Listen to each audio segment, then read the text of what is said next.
Okay, Mayor, we're recording. Go right ahead. Very good. Good morning, everyone. Good morning. Held in Good conformity morning, with Mayor. the Open Public Meetings Act. Notice has been given to the newspaper and has been posted on the front door of Town Hall. We will be meeting as a council again on March 4th, 2021. Welcome to the Aberdeen Township Council Budget Meeting for Saturday, February 20th, 2021. Roll call, please. Councilman Cannon. Councilman Hirsch. Here. Councilwoman Kelly. Councilwoman Montone. Here. Councilman Swindell. Here. Deputy Mayor Martucci. Here. Mayor Tagliarini. Here, thank you and good morning. We will follow the format of our regular meetings. So right at this point in time, we'll take a moment of silence for the men and women in our military, for all our first responders, everyone that's in the medical field who has been helping us through this pandemic.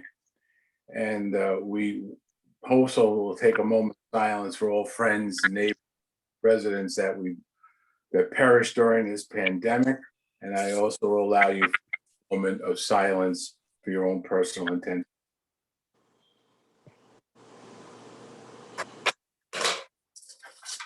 Okay, we will do the salute of our great flag as we unroll it here. I pledge allegiance to the flag Flag. United of the States. United States of America and to the To the republic republic. for which it stands, One nation. one nation, under God, God. Indivisible. indivisible, Invisible. with liberty and justice for all. Thank you very much. The only announcement that we will have at this point in time has to do with today's meeting itself. We will take questions at the very end of this process. So what I strongly recommend is that you jot your questions down and ask them at the very end when we've had our presentation. Or a stronger recommendation would be to email them to our town manager, Brian Russell, because I'll guarantee you we have good answers and good numbers, but they changed since I and Councilman Hirsch had a meeting Thursday afternoon, and then speaking with the manager every day. Numbers have changed since Arthur Hirsch and I got together Thursday, and I'm sure the same thing with Councilman Kelly and Montone from the other day also. So we want to give you the best answers to all your questions, and that's why I strongly recommend that stay around, ask, and if we can't answer them right now, we'll give up-to-the-date answers. So Brian, would you be so kind as to give everybody your email point in time? Sure. It's my email address is Brian, BRYAN.Russell, RUSSELL @AberdeenNJ.org. Terrific. All one word. Great. And we'll do that again a couple of times so people will have it. So with that being said, this is a traditional meeting for us around this time every year when the department managers have been working feverishly with our town manager for weeks, trying to put the 2021 budget together. And we thank Brian, and we thank our CFO, we thank the managers for working so hard on this budget that we are now going to listen to today together at all. So Brian, I'm going to ask you at this point in time to call on those managers that you feel pay the most to go first and to have it done and call on whoever you feel.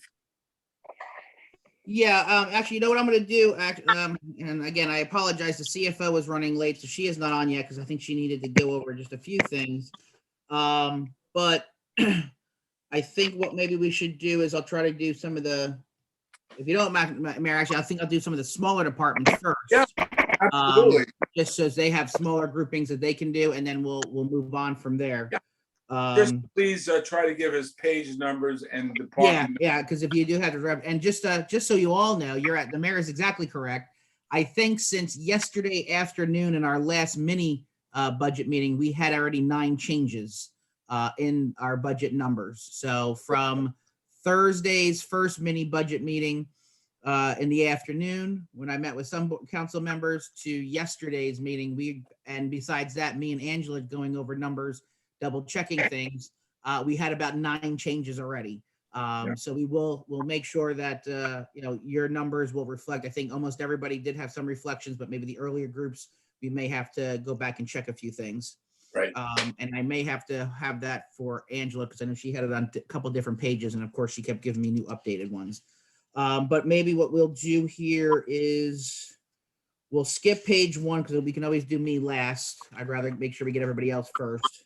Okay, But what we'll do is maybe we should just hit number 2, page 2, even though she has to stay anyway. But we can do the clerk, because I know we had one question there, and we'll do purchasing personnel and work our way down that list there.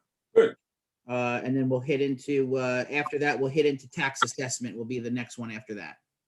yeah, and Brian, let me just touch on one thing real quick. Yes, Mayor, go ahead.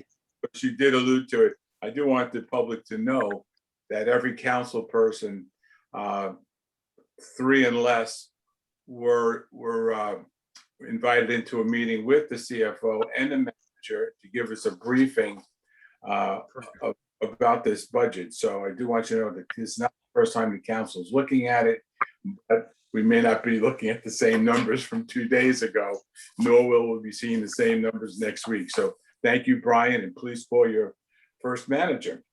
So Karen, if you want, why don't we just start on page 2, and it's account number 105, elections.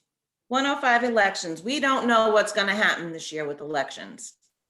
I'm assuming it's going to be just like the general election. I don't know if all the polling places are going to be available. I don't know if it's going to be a write-in or what, but we have to keep the money in there just in case.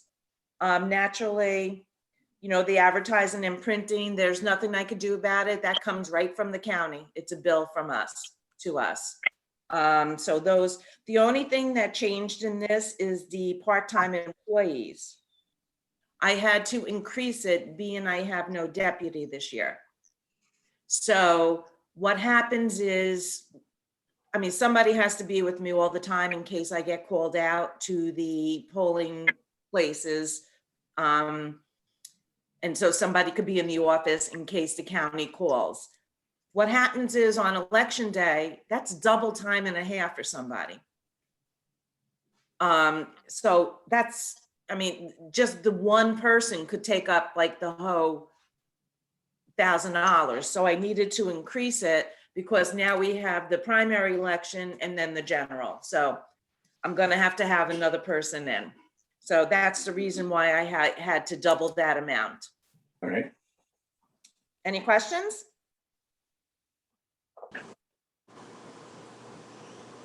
No, that Thanks, is Karen. mine. I'm good. No, Thank you, Karen. And we'll come back to you again for we'll come back for clerk, I think, right? Okay, thank you. We'll come back for clerk. Jackie, if you would like to do 106 purchasing personnel account lines. Sure, good morning. Salary and wages, the percentage increase is contractual. I do have a union member working under me, and we're bound by contract for that increase. And as you can see, the operating expenses stayed flat, 0% increase. We've been working really hard to keep our expenses down. Thank you. We'll come back to financial administration. Scott, if we can go to 108, please, on page 3. 108 on page 3. Sure, absolutely. Hi, Mayor. Hi, Council. Down Good at the morning. bottom of page 3, it's account 108, starting at 108,205, advertising and printing. That is for running ads once the tax list has been completed and other things too. That's remained flat at $100. Down to 214, employee training, that's $800. That's also remained flat. And that is for continuing education and Monmouth County Association dues. Also flat. Down to 218, assessment, maintenance, and tax appeals. That line item also is flat, and that's mainly for tax court appraisals. Sometimes we might need a trial-ready appraisal if we go to trial. It's also being used lately for the purchase and sale of township property. So in other words, if we wanted to buy something or sell something, I could use that to get an appraisal to ascertain what the value is before buying or selling whatever township property. So that also can be used for that. But mainly it's used for tax court appraisals, and that's remained flat. Tax map maintenance at 219 has also remained flat. That's $3,500. No change to that. And what that is used for is to do and update our tax map, which is required by law. Each year we do about maybe 10 to 30 tax map changes. That's also remained flat. Down to 221, which is mod 4 maintenance. What mod 4 maintenance is, that had a little bit of an increase of $200. And basically what that pays for are the tax postcard notices that we send out every year after I do the reassessment. It's also used to pay for to have the tax list printed. That I increased a little bit for the postcards, just in case they raise postage on me. So that had a minor increase there.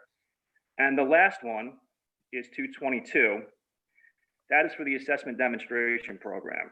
That I'm referring to as a wait and see. That is used to pay for property inspections as part of the assessment demonstration program, which we're basically on a wait and see. We thought it would be a good idea to have some money set aside in the event that discussions with the county progress. So again, that's a wait and see. I don't know where we're going to land with those negotiations or discussions, but we felt that it was a good idea to have some money in there set aside in the event of. So Mayor and Council, here's your first changeover. That number, if some of you may have original numbers of 75, that should be 40, Yes. 40 Right. should be the new number on that line.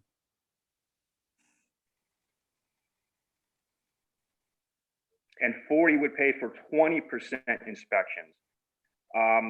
Again, I don't know where we're going to land with it. I don't know what the county and the state are going to want. You know, they may come at us with, hey, we want 60%. I think that's, Brian, like I said before, I think that's going to have to be a negotiation with them. So I think at this point, the 40% or the 40,000 is the right number to use right now. Again, a wait and see.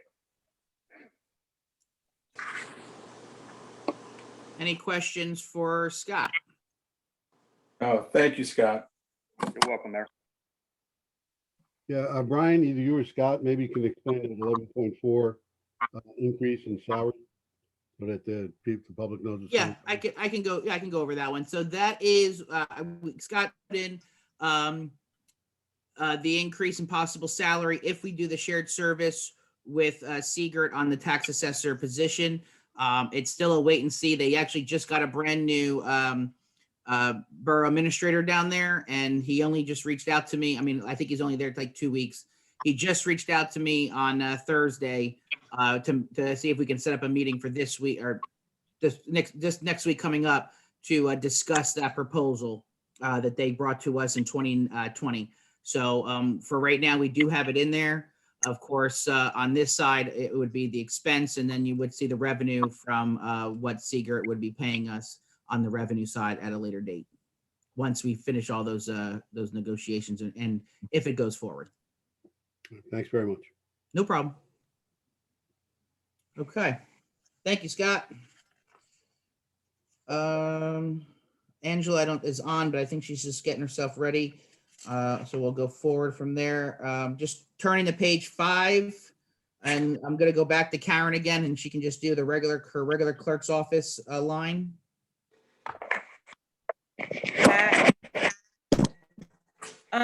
Everything stayed pretty much flat. The only difference is, let's say, took out the part-time employee. I don't know what's with that longevity, to be perfectly honest with you, because I get the same longevity. So I don't know what's with that. That might be like a mistake in there. I don't know.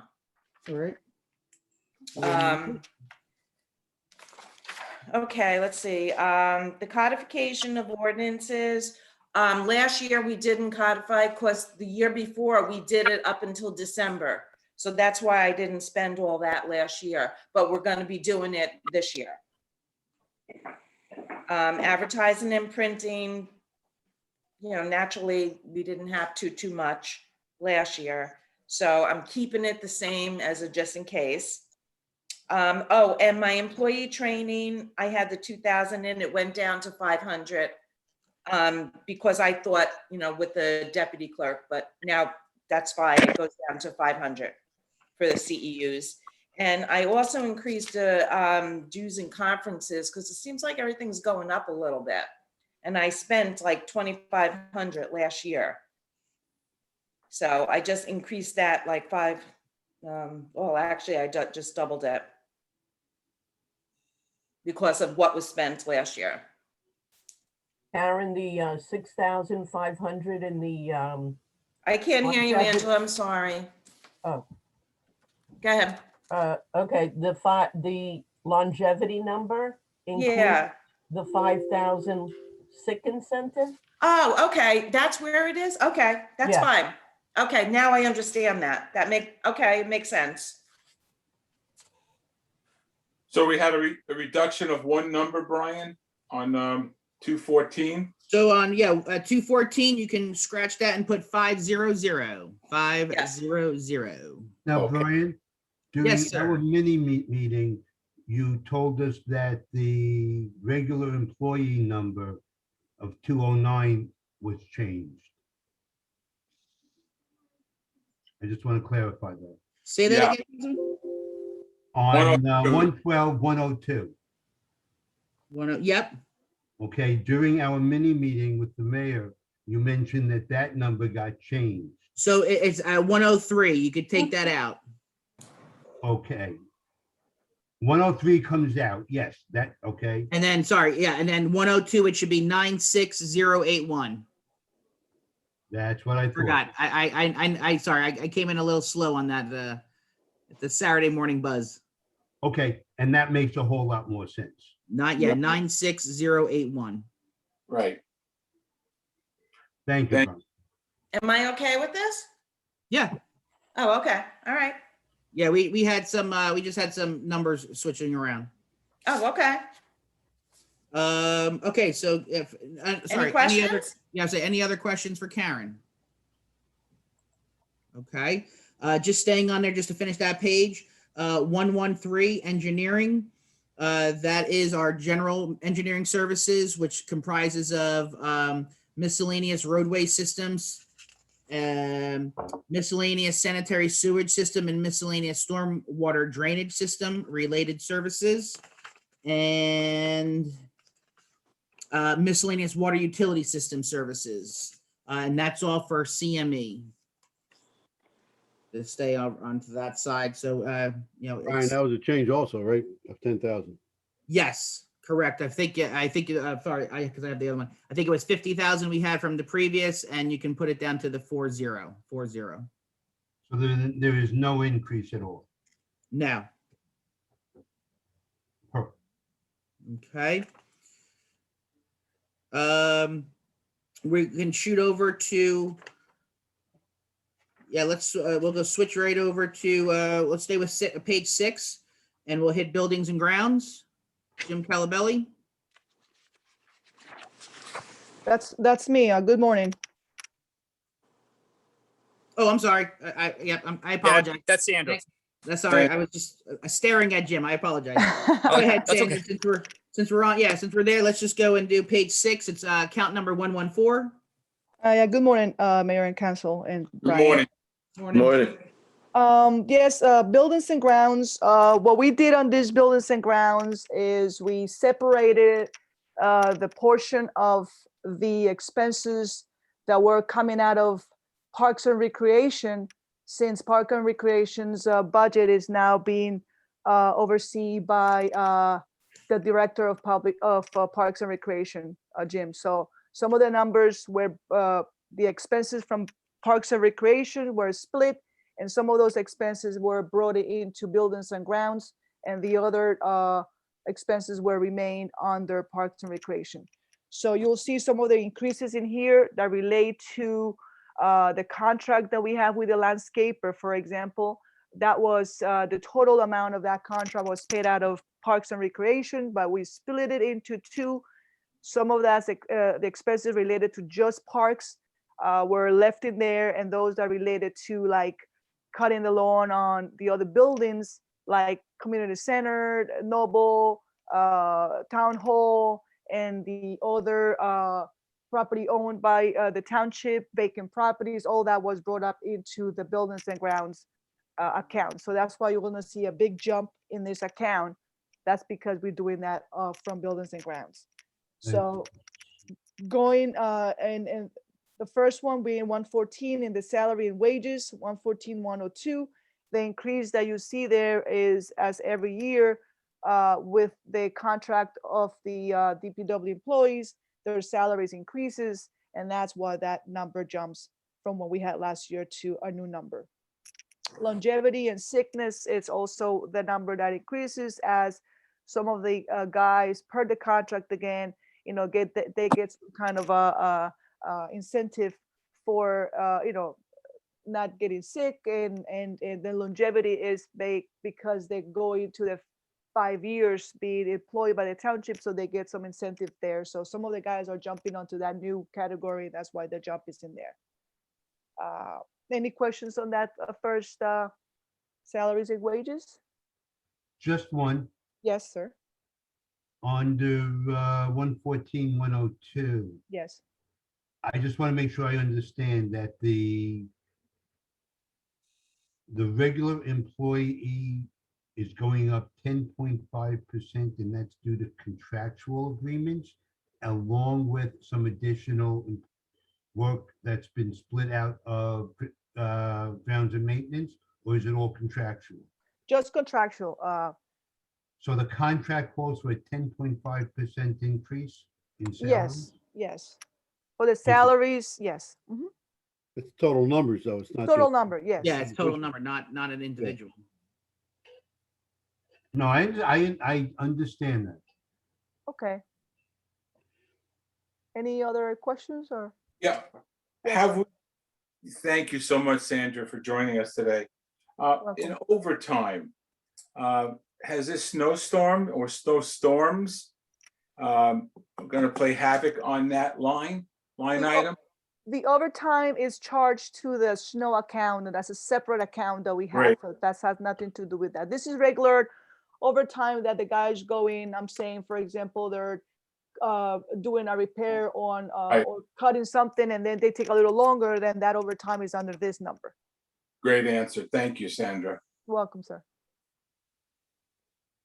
All right, I'm moving on to the operating expenses.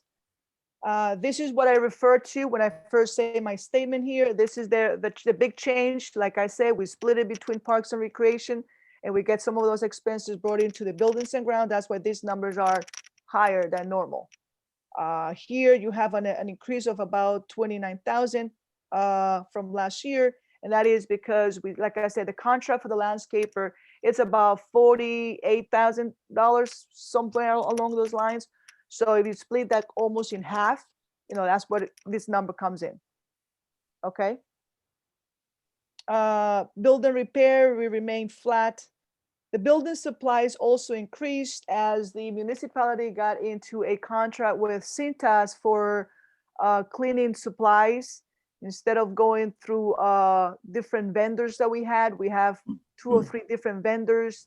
Some were providing the toilet paper, the other ones were the cleaning products. So we combine it all in one, and that is under Cintas. So that is a contract with them, and the number went up on this specific item here.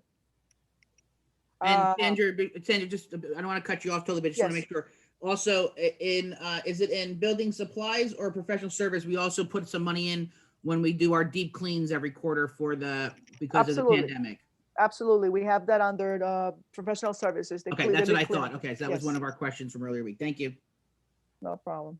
Well, so that's a number that's blaring at us. I mean, would we have been better off staying where we were as opposed to increasing it to go to one company? Mayor, I'll take that one for Sandra. I looked into that and thought it was better off because they come in on a monthly basis. They fill our machines. I think, to me, I think it's just a little bit better at this moment in time to see, you know, to make sure that we have everything at the right time. We don't have to really worry about, you know, any of our guys, especially like our custodian that's in town hall, that he's running out of supplies. You know, they come in on a regular basis, they fill everything as they see it's needed. And we're not going to be, you know, I don't have to worry about our guys trying to find stuff if it's out or going to another place. So more of a centralized mechanism now than doing it as a decentralized area. All right, great. So we're paying for real professionalism and guaranteed services and a more comfort level than we had going out to 4 or 6 different vendors. Everything is now concise.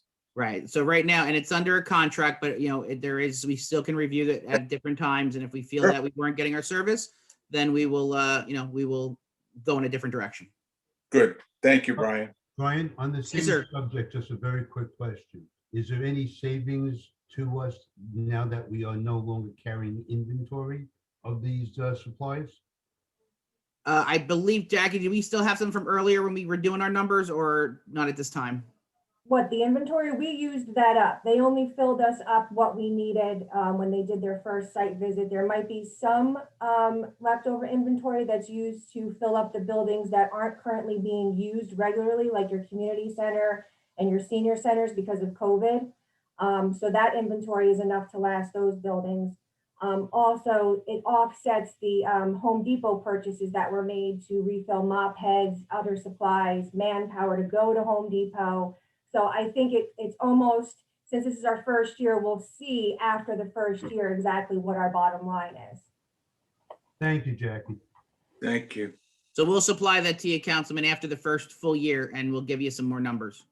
Good. Okay, good. I proceed with ground supplies. That's remained flat. The site remediation has the next account, the 262. This is this every year. I think I talk about this site. This is the RPM site. We're still paying dues to the New Jersey DEP for that site. So until that is over with, I'm not so sure where we are on it, but I know it was probably like a 5-year cleaning and a 5-year program in which we have to finish up doing what we have to do with the state. And this is probably the last year, as I understand it. So that is about $7,000 that we're anticipating being paid to the state for that specific site. And that's pretty much it on my end. And water remained the same, so it's not a change in there. Any questions for question Sandra on that buildings and one, on grounds? those? All right. All right, We'll go on thank you. from there. Thank you so much. Thank you. Thank you. Page 7 is going to be Mr. Quinn. We got accounts 115 and 116 to start off with. John, just unmute when you're ready, buddy. Okay, you're there. Mayor, Council, Brian, 115 is our planning board. And the main change we have here is for salary through retirement. We've reduced our salary by $22,000. And that includes filling part-time positions for board secretary and for temporary coverage for the boards. We're still reducing our salary by $22,000. And going down to the operating expenses, that all remains flat from last year. So our total reduction for the board account is $22,473.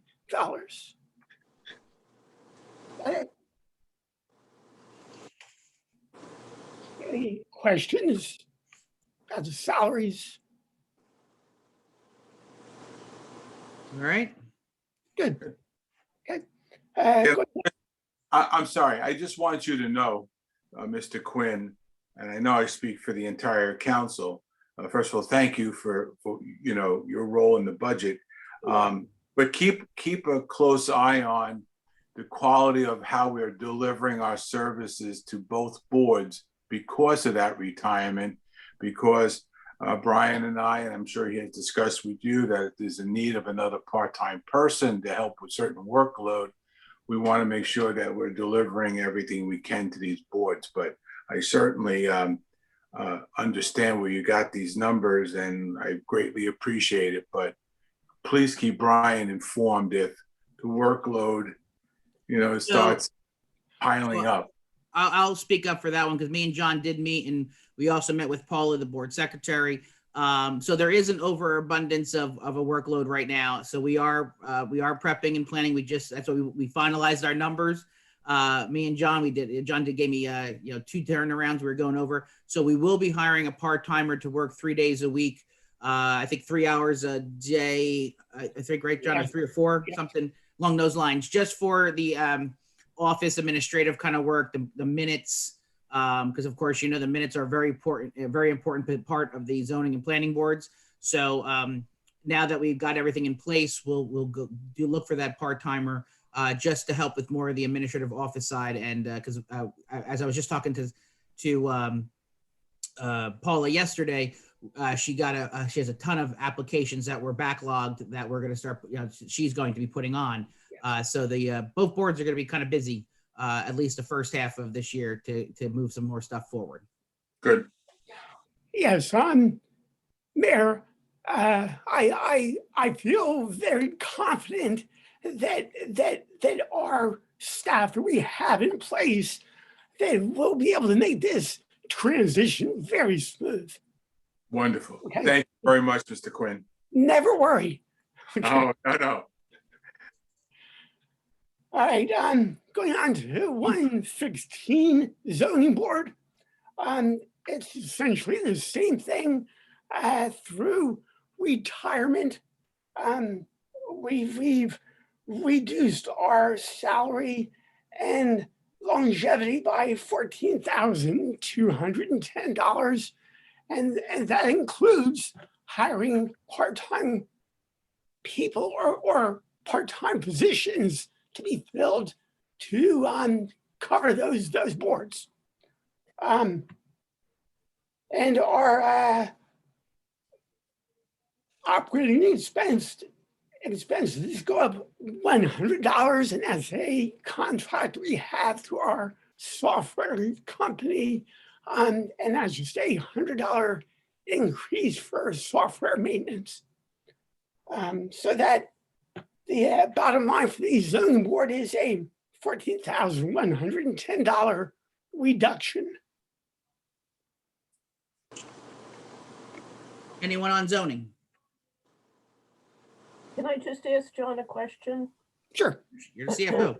Under 115, OE planning consultant, the $9,000. I know a few years ago, we had originally put that in for, I think, the affordable housing component, and Yeah. when they have to update it and so forth. I guess what I'm saying is that we don't always take it out of that line item, and we should. That would be Rennick and who is it? Remington Vernick. Yeah, there. And I don't know if they submitted a cost proposal or anything for the last round. Yeah, I think they did, because I sent them the invoices and stuff. But it never ends up going to John, and I end up charging it off to legal, which I shouldn't, and I forget about this line. So remind me, John, please. Okay, no problem. All right. Okay. Anyone else? All right, we'll move on. Cool. Page 8, Environmental Advisory Board. That number, if it hasn't already been changed, it's account number 117. Draft 21 number should be 2,500. In case I think there might have been a thing of 2,200, but it should be 2,005. Remains flat. That account remains flat. That's environmental. That is to cover the expenses of the for fees, attending of seminars, reimbursement, dues, all of that related to the environmental board. So that's really the same number, remain flat from last year. No changes on that at all. Thank you. You're welcome. And Angela, if you want to just, since we're right there at 118, if you want to just make a comment and discussion on 118 audit services. I just left it at the same amount simply because they haven't started billing us yet, and I'm working with both auditors, outgoing and incoming, so. Yeah. We still have money left over from last year's budget in order to pay Fallon. Thanks. If you don't mind, I'm going to bypass municipal court for today. Like I said, Michelle is having a medical thing today, so I'm going to bring her back for the night that we do our capital budget, and she can go over the full municipal court budget again. I don't want to speak out of turn if I say some things. Since we're here, Angela, if you want to just hit 120 mass transit on page 9. That's Yeah. fine. Oh, whatever. I'm sorry. Oh, go ahead. You want to? No, that's fine. You want to do it, fine. Yeah, we split this up both in the in cap and out of cap portion. The out of cap portion will be under 313. This is the in cap portion. And we do need to get together with mass transit as far as, the lease. The state always asks me for, where's the lease agreement? We don't have one. I don't know where it is. It hasn't been updated.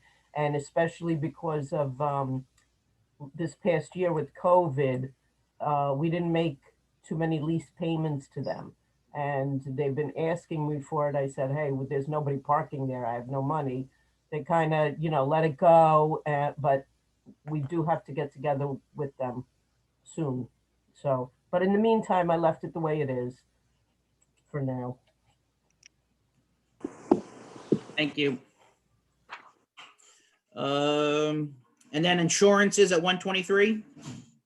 Sure, that encompasses the general insurance, health insurance, unemployment trust, and snow trust. And general insurance is staying the same. The group health insurance, even though we had, I think it was a 2.9% reduction in premiums, we have additional employees that have gone on, especially with the new police officers. So that's where the bulk of the increase is.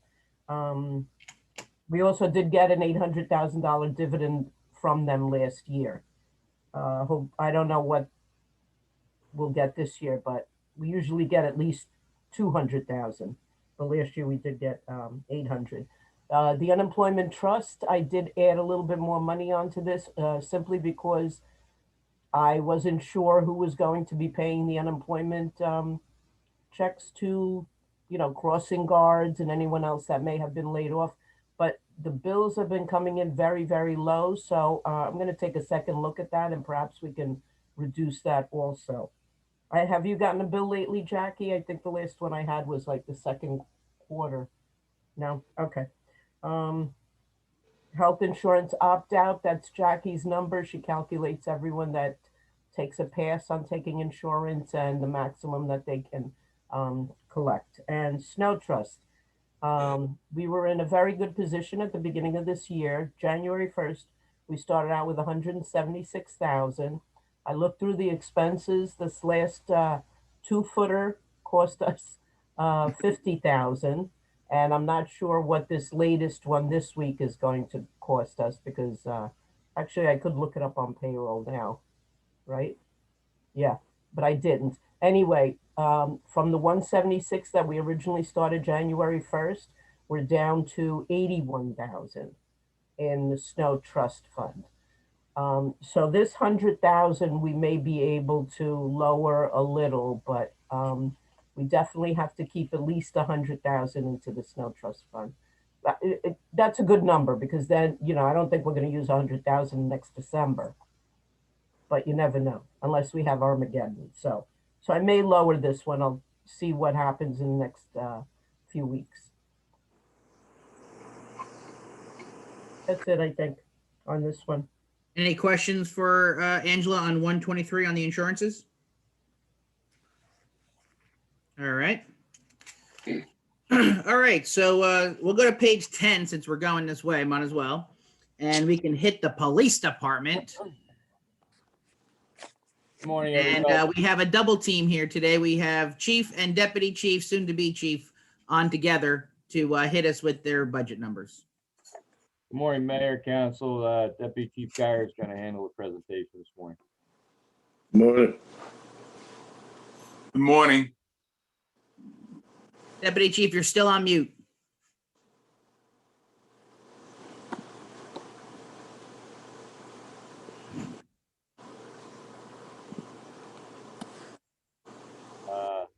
He doesn't want to do it.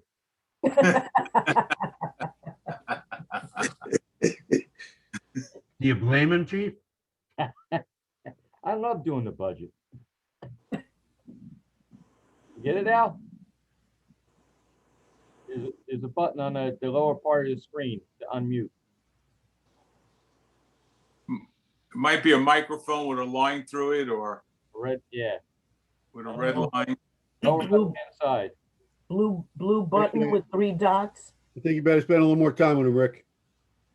Al, you can also just hold the space bar and it'll unmute it for you. While you have the space bar down. Let me see if I can call. You can operate the computers in all of the police cars throughout police headquarters, down at the state level, at the county level, probably at the federal level, with Zoom. Yeah.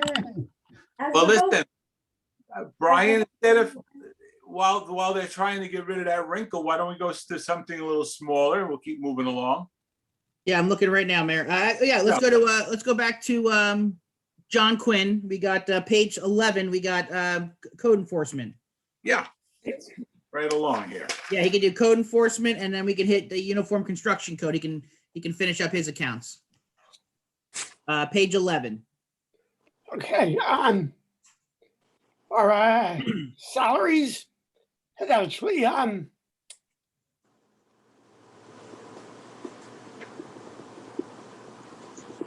me see. Our salaries have gone down $8,083. And our operating expenses, if you're 141,211, there was a CRS software that we were going to buy through the county, and the county was offered a grant, and since they were funded the grant, that $6,150 is now going to be funded through the county. So we can withdraw that $6,150 from the budget. Yeah, so 211, you should have it as 1,880. 1,880 for communications, 211.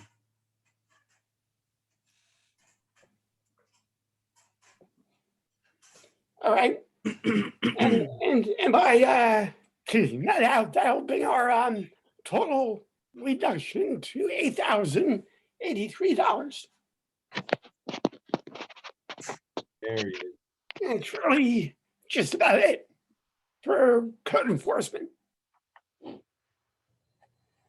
Any questions on the code enforcement side? Artie, just unmute Art. Yeah, John, Yes. on line 101 and 103, where we're decreasing the regular employee and increasing part-time employee. Is that going to help improve or give us better coverage throughout town on code enforcement issues? Or are we basically going to be having the same amount of man hours out on the street? That's keeping the same man hours out on the street. We have one full-time code enforcement officer, and that part-time increase is for a CRS coordinator. So our man hours out on the street will remain the same. Thank you. Yep, you're welcome. And then, John, if you want to hit the page, just to finish you up, page 12 is the UCC. Alrighty.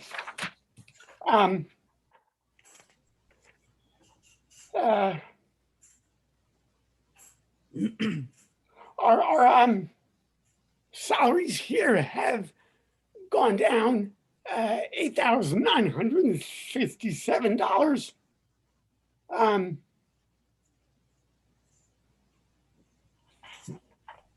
And our operating expenses have remained flat from last year.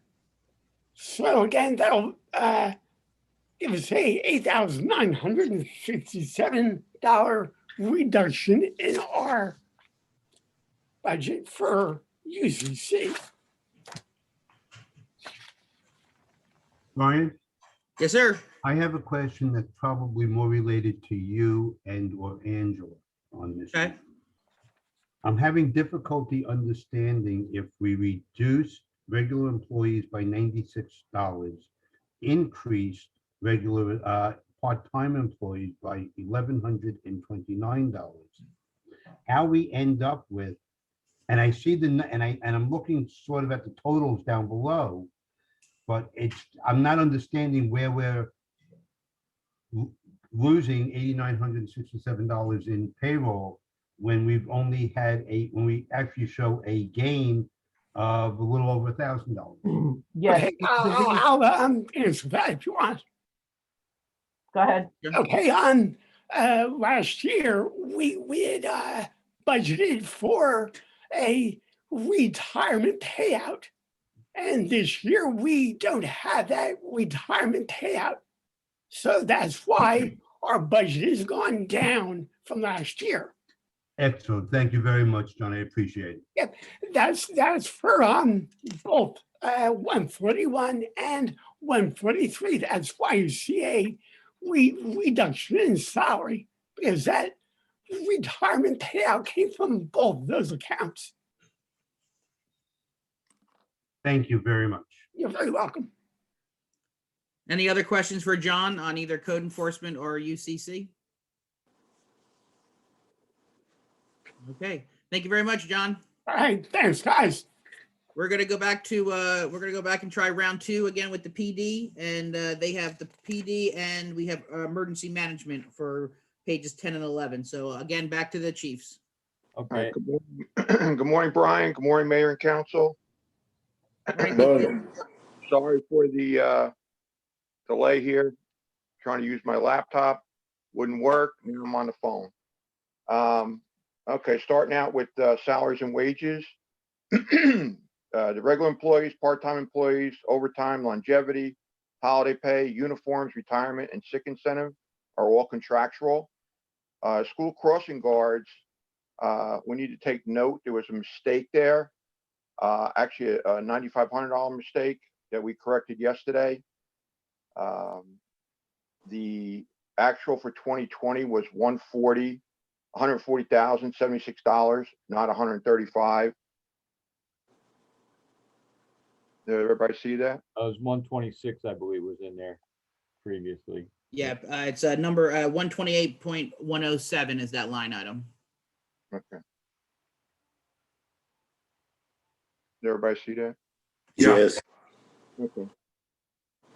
All right, then we have another problem that we saw yesterday in it'd be 128 in the 202 account, maintenance and repairs.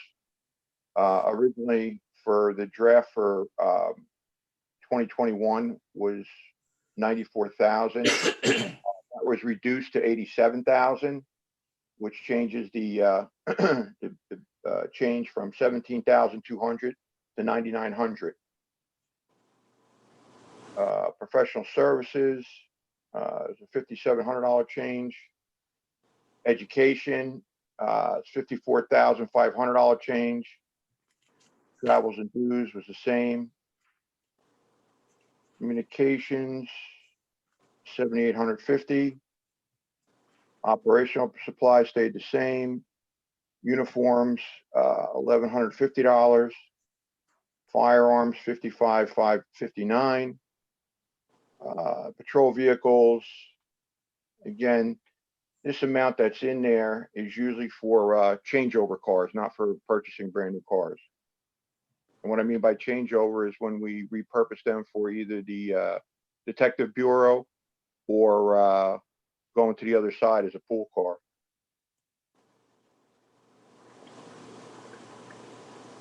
That's it for police, unless anybody's got any questions. Yeah, Deputy Chief, I forgot to get this to you yesterday. It was a late afternoon question. On the crossing guards, what are their hours again?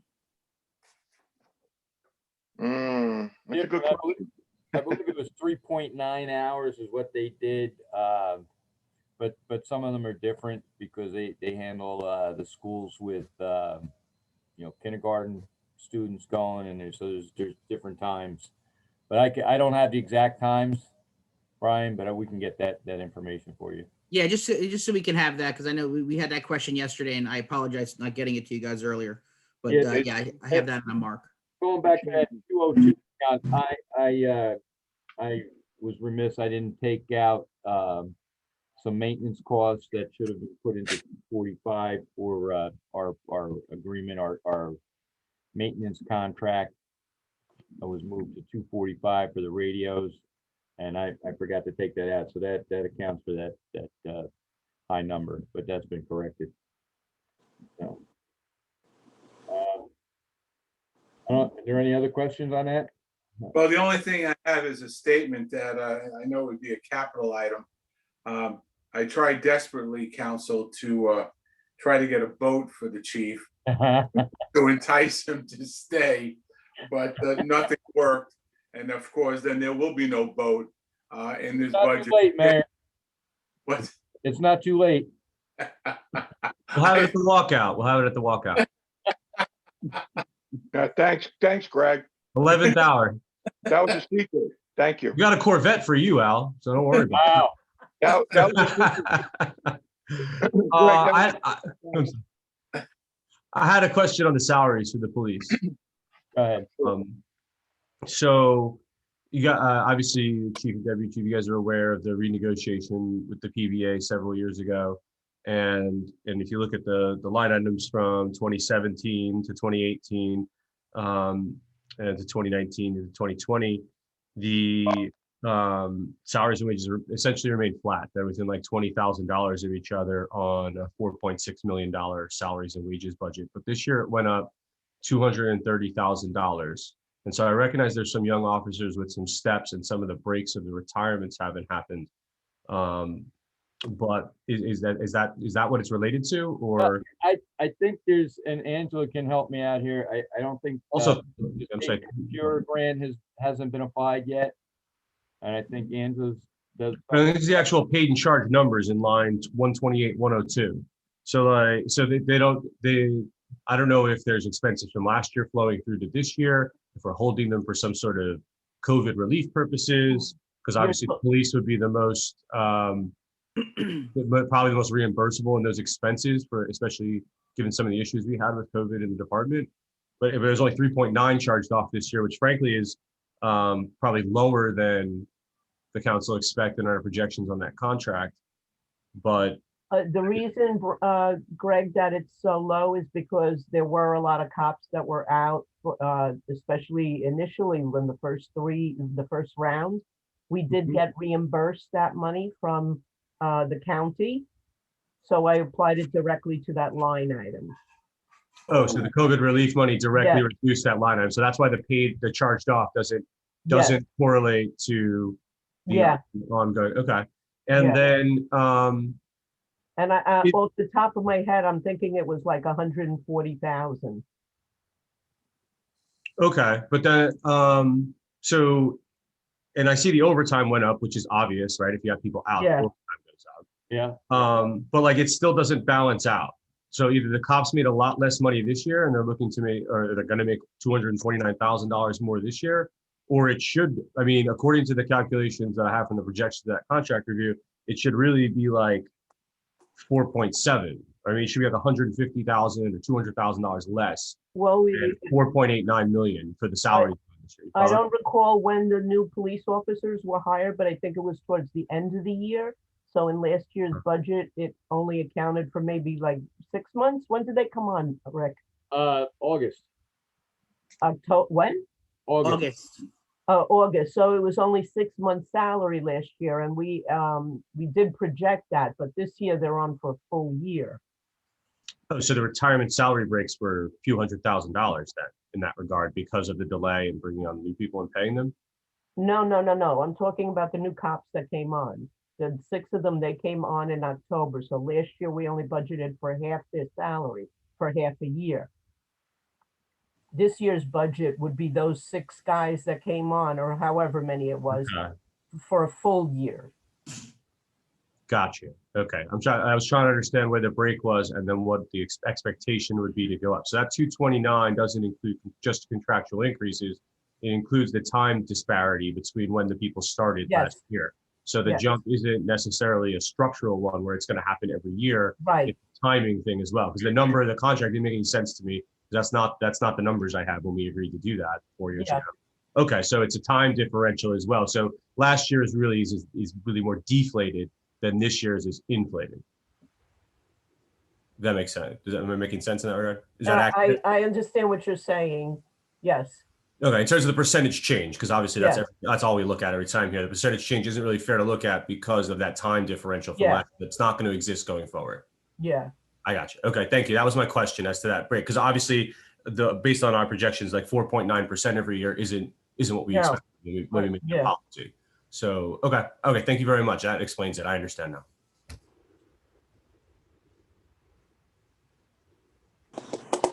Anyone else on PD questions? Councilman Cannon brought up a good point, and of course, the first statement should be, thank goodness we had the Federal CARES Act money first to the county and then to the municipalities. So follow up to what Councilman Cannon said, these are real hard numbers. The fact that you already took CARES money and replenished PD money then, Angela, correct? Yes. You transferred it immediately into the budgets across the board, wherever they were. Okay, thank you.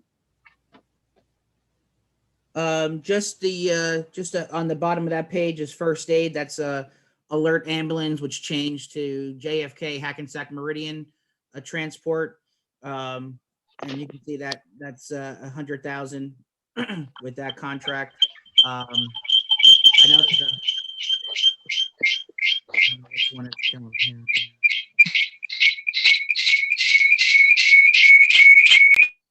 There we go. Sorry. That's the alert ambulance contract, and I know there's always conversations for that one. That's a shared service between Aberdeen and Matawan for that contract, and it's still current as of today. If we can just turn to page 11 to account number 138, again, that's going to be Deputy Chief Geyer to just complete that one, or Ricky. I'm sorry, Ricky's probably going to handle that one. Yeah. This is where we can talk about the boat if you want. Now, everything has remained flat in the OEM budget. The stipends have remained the same. And I'm working off my sheet. The supplies, vehicle maintenance, equipment purchase, travel dues and expenses, that's all remained, that's all flat. As well as the code red emergency notification system, that's been a steady number for the last several years now, and that's includes the all-inclusive phone calls, emergencies and non-emergencies. I think that was a good move that we went to that subscription, and it's paid off for us. So other than that, that's where it is. It's flat. It's the same as last year. So if there are any questions, Yeah, Rick, I was kind of thinking of a kayak instead of a boat, you know, for a little exercise in retirement. Well, that might work. It's a little too much work for me, though. And Rick, while you brought up the fact of OEM, who will be in your shoes for OEM announcements?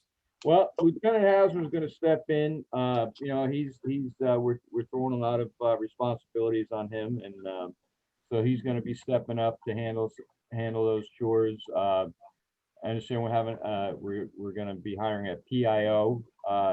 I'm hoping that I spoke to the manager. Hopefully, the PIO can handle the code red messages for us for the townwide, not just the police department or OEM, but townwide. When Public Works has you know, a road closure for some reason, they can handle that.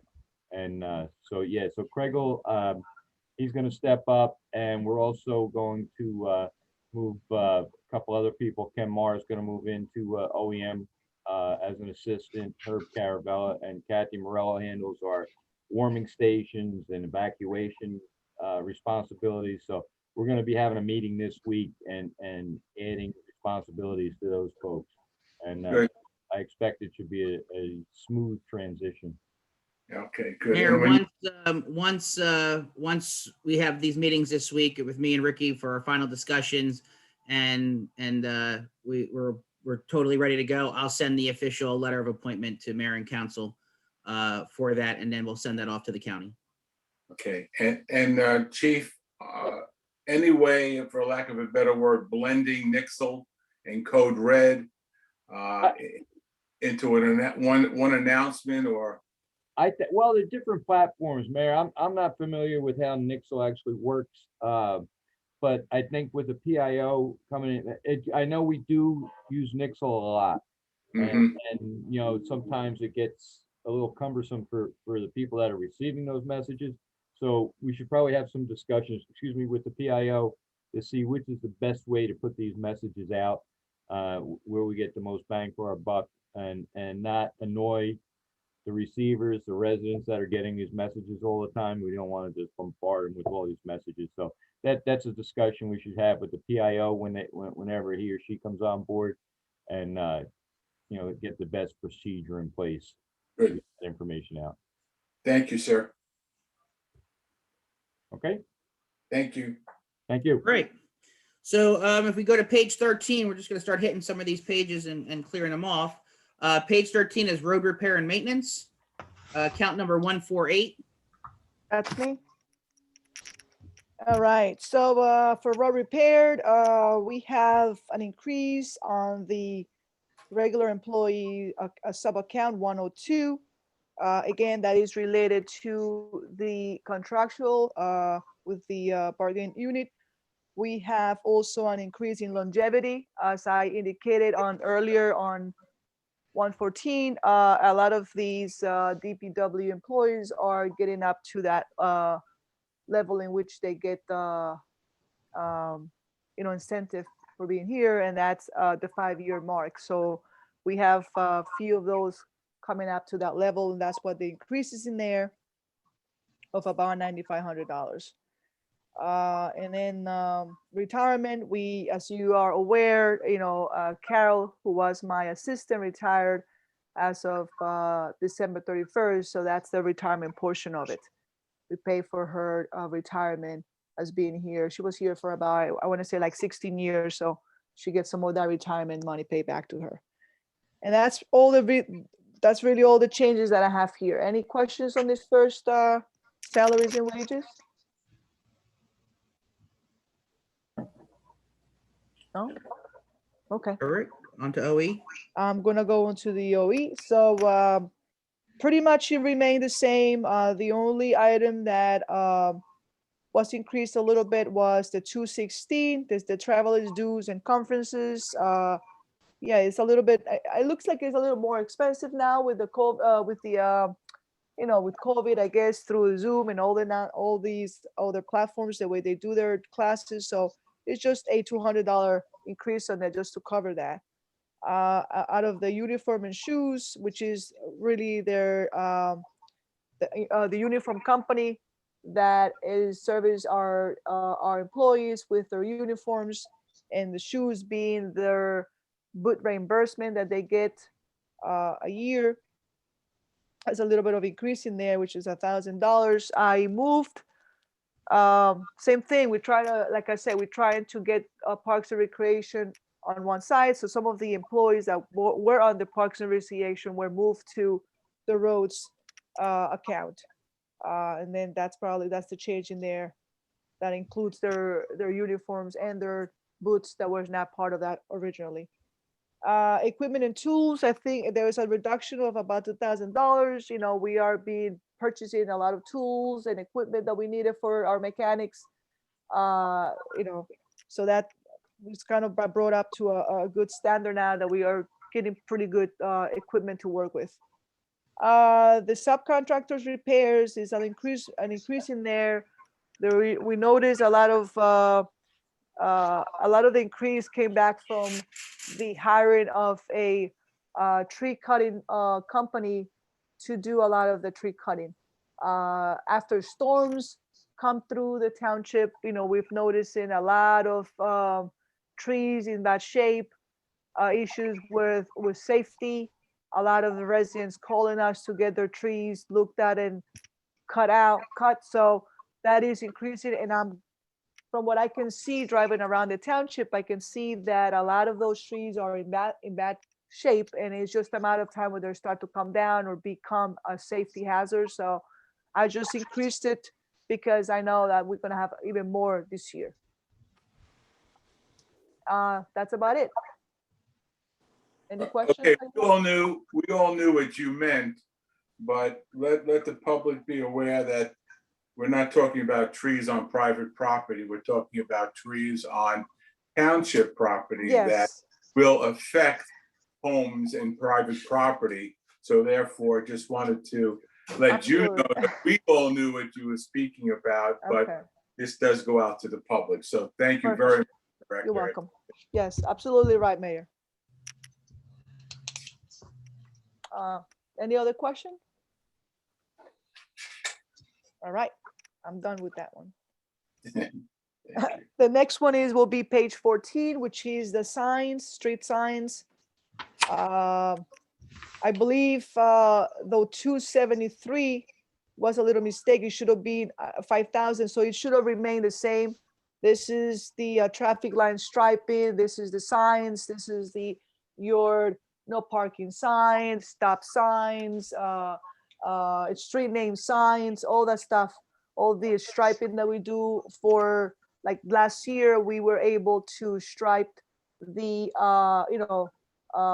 different parking lots over at Bechstein. We did that one. We did the one for the train station, Midland Park. So all that's the material that we need to bring those areas up to standard. And that's pretty much no change in there on that account 163. Any questions on that? Sandra, so should Yes, sir. 273, should that be 5,000 then also? Yeah, it should be the same. Yeah, no change Okay, at so all we're gonna make from that last change. year. Okay. Yeah, All right, wherever 5,000. it's the same Okay. thing. I just looked at it. Okay, cool. Thank you. Thank you. Health Department, 168. That's me. Go for it. Okay. Not much of a change. This was taking Maxine out of registrar and putting Margie in as far as the decrease in salaries. And really everything stayed the same. We really don't need much in the health department, just marriage binder books, and that's what we use the maintenance for. And that's about it. Any questions? No, again, just a clarification, again, because of so thankful to even have Zoom, the fact that this will be up on YouTube. There's an opportunity to explain to the residents, Karen, if you would be so kind, to explain that we're part of the county system, that we are not unlike any other small town without a true board of health. with injections and other things, and how we rely on the county. Maybe you should take a few minutes and explain that. Oh, yes, we have an agreement with the Board of Health in the Monmouth County Board of Health. So we work closely with them. Patty and I, any questions, we'll give them a call. Residents can call the County Board of Health anytime. They work very closely with us, and they work well with the Aberdeen residents. Any problems, any questions, with COVID shots, you could go on their website, you could call them. They're absolutely amazing to work with, and they're very responsive to us. Thank you, Karen. Okay. Any other questions? All right. Then if we go to page 15, we have account number 406, Parks and Recreation Ham. Good morning, everyone. I have a hard time hearing you guys. I hope you can hear me okay, but I can hear you, but very faintly. So if you have questions and I don't hear them and I ask to repeat, it's only because I'm not getting a full volume. Starting with 406 is the HAM program. And again, it isn't in past. HAM is HAM. It's supported by Matawan, Hazlitt, and Holmdel. And the program, is run for the individuals with the learning disabilities. Any questions? No. Okay. All right, then Jim, if you want to move on, you can go right into recreation. Okay, we'll start with regular employees. Obviously, because of the 19% is because of my retirement in June. So that's the biggest portion, and also because Michelle, the full-time secretary, was transferred to finance, and that is now going to be a part-time, possible full-time position. So that's why you see the 19.4% decrease in 102. Again, in the part-time employees, you see a bit of an increase. After last year with the COVID situation that we had, and monitoring every day the spray park, seeing what went on there, I feel it's very important now that we have a person there on a regular basis while it's operating, to especially manage the bathrooms and monitor the spray park as a whole. But after what we saw went on there with the bathrooms and the way they were treated, to have someone there would be nothing more than advantageous for us to make sure that they're kept clean, that they're not destroyed, and that they're just monitored. So I feel it's very important that we make that move and have someone there on a regular basis, from 10 in the morning till 7 at night, every day that we're open.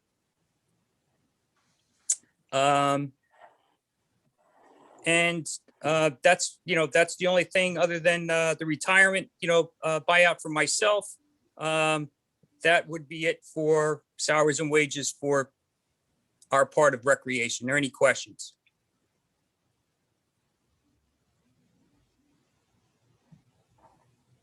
Okay, if you want to go on to O&E.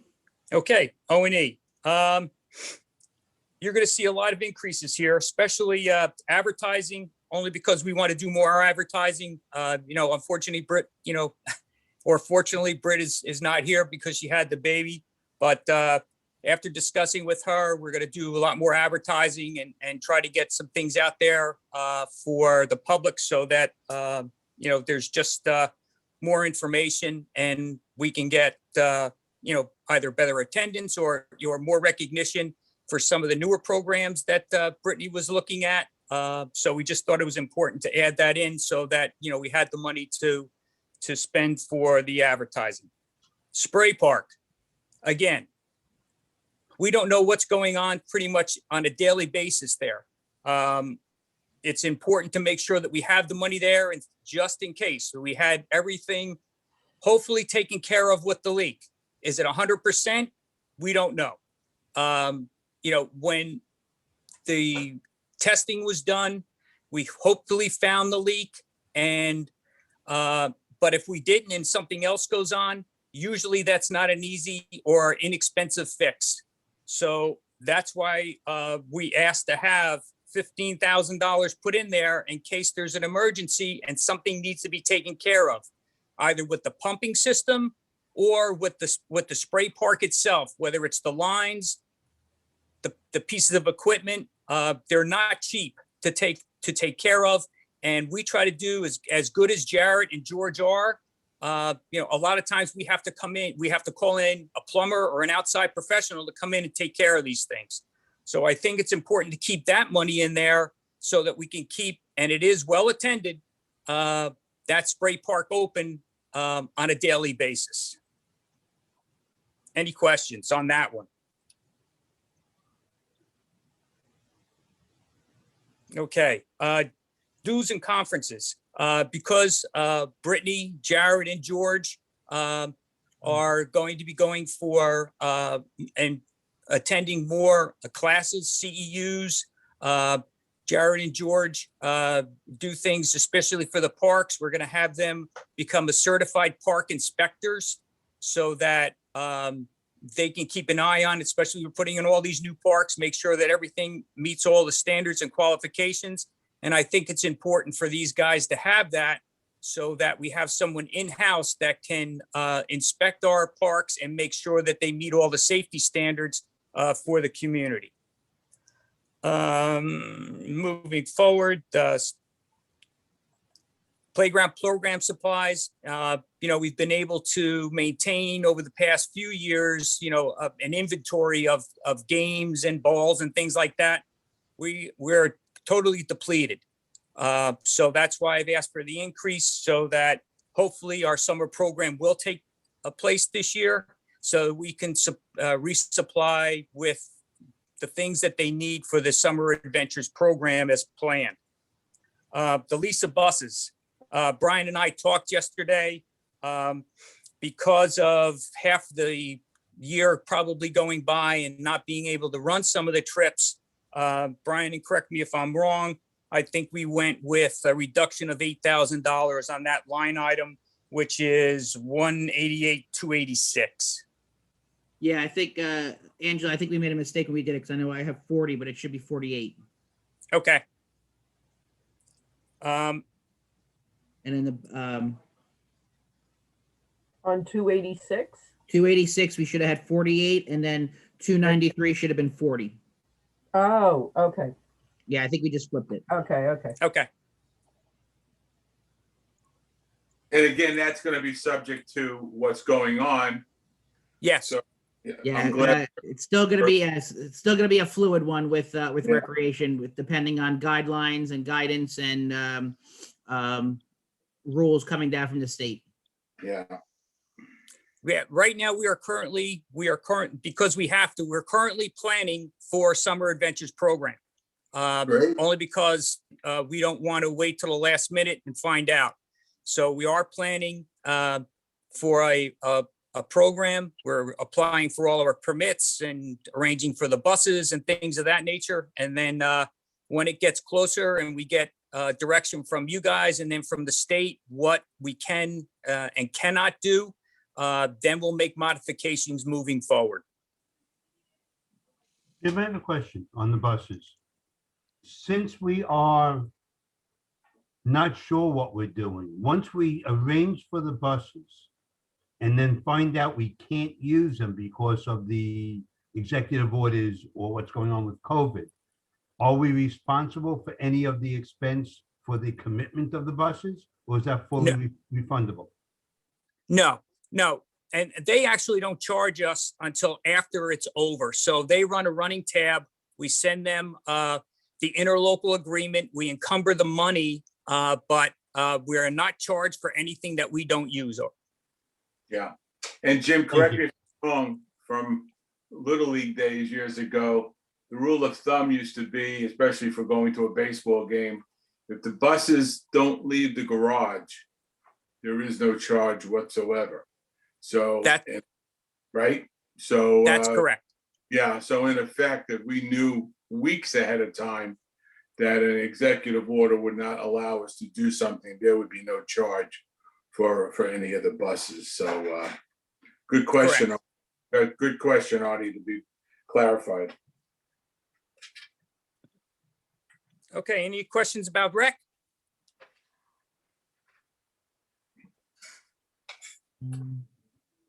Okay, Good for right now, yep. all right, so park maintenance. Okay. Park maintenance, these are when Jared and George were transferred and moved over to under the recreation salary line under parks maintenance. So this reflects their salaries and possibly 1 or 2 additional employees. Let me just say this, is the 2 guys that we have right now with the 2 community service workers have more than enough to do. A lot of times they're backlogged, especially during the snowstorm, between trying to manage town hall and then getting to the sidewalks and the seawall. They're still, even though we just had snow the other day, we're still trying to catch up on keeping things clear. And we go to the places that are most used, obviously the seawall, Ivy Hill Park, over at Ross. And then we go to the parks as fast as we can to get the sidewalks cleared and anything that needs to be cleared over there. The guys do a fantastic job. I can't say enough about them, but we do definitely need more help. Between the 2 of them, we just run out of time to try to keep up with what we need to do. And we haven't really gotten into a full season, especially last year with softball and baseball and managing those fields and trying to keep those fields up to snuff. So I can't say enough about them, and hopefully adding on to the crew so that, and I know the parks do look better, but it would help to put on a couple of more guys to make them really look better. That's all I really have to say about salaries and wages. Any questions?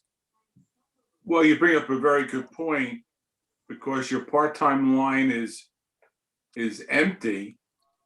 Is this, maybe this would go better to Mr. Russell, is this more or less of a wait and see where we're at as a total budget before we commit? So yeah, it's a great question. So right now, the 2 part-time guys actually still come out of Clean Communities, which we have, that is still and is budgeted for. Right now, correct. I'm just watching to see how our budget final number ends out. I definitely would love to get 2 guys, if not definitely at least 1. And I would like to do it as a full-timer. But we're just watching to see where we come out on our final number to make sure that we are, we are consistent in what our messages has been, at least since I've been here.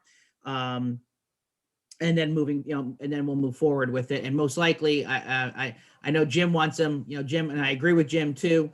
He'd like them right away. I'm looking more if, just because of, like I said, we're watching the budget. It would probably be more of a spring hire to get them into the real season and then go forward from there. Thank you, Brian. And when we get to the O&E, with the uniforms, it reflects obviously trying to get the 2 guys that we already have the correct uniforms, and hopefully the 2 newer guys, the uniforms. So that's why you see such a large increase there. But it's mainly, and a lot of it, from what we understand, is contractual. We're trying to work with everybody to make sure that they have the right uniform and the correct uniform, but also so that they have enough uniforms, especially during the summer. They could probably go through 2 sets of uniforms a day because they're out in that heat all the time. But that's why you see such a large increase there.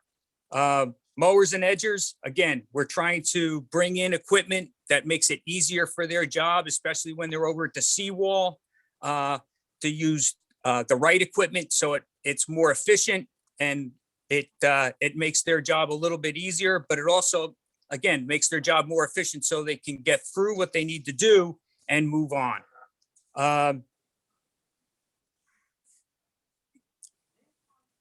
Again, with the park and recreational equipment, we're trying to, bring things in that that we need for a parks department so that they can use equipment that they need, mowers, edgers, and things like that, that are part of the parks department so that, they can be readily available and they can get their job finished.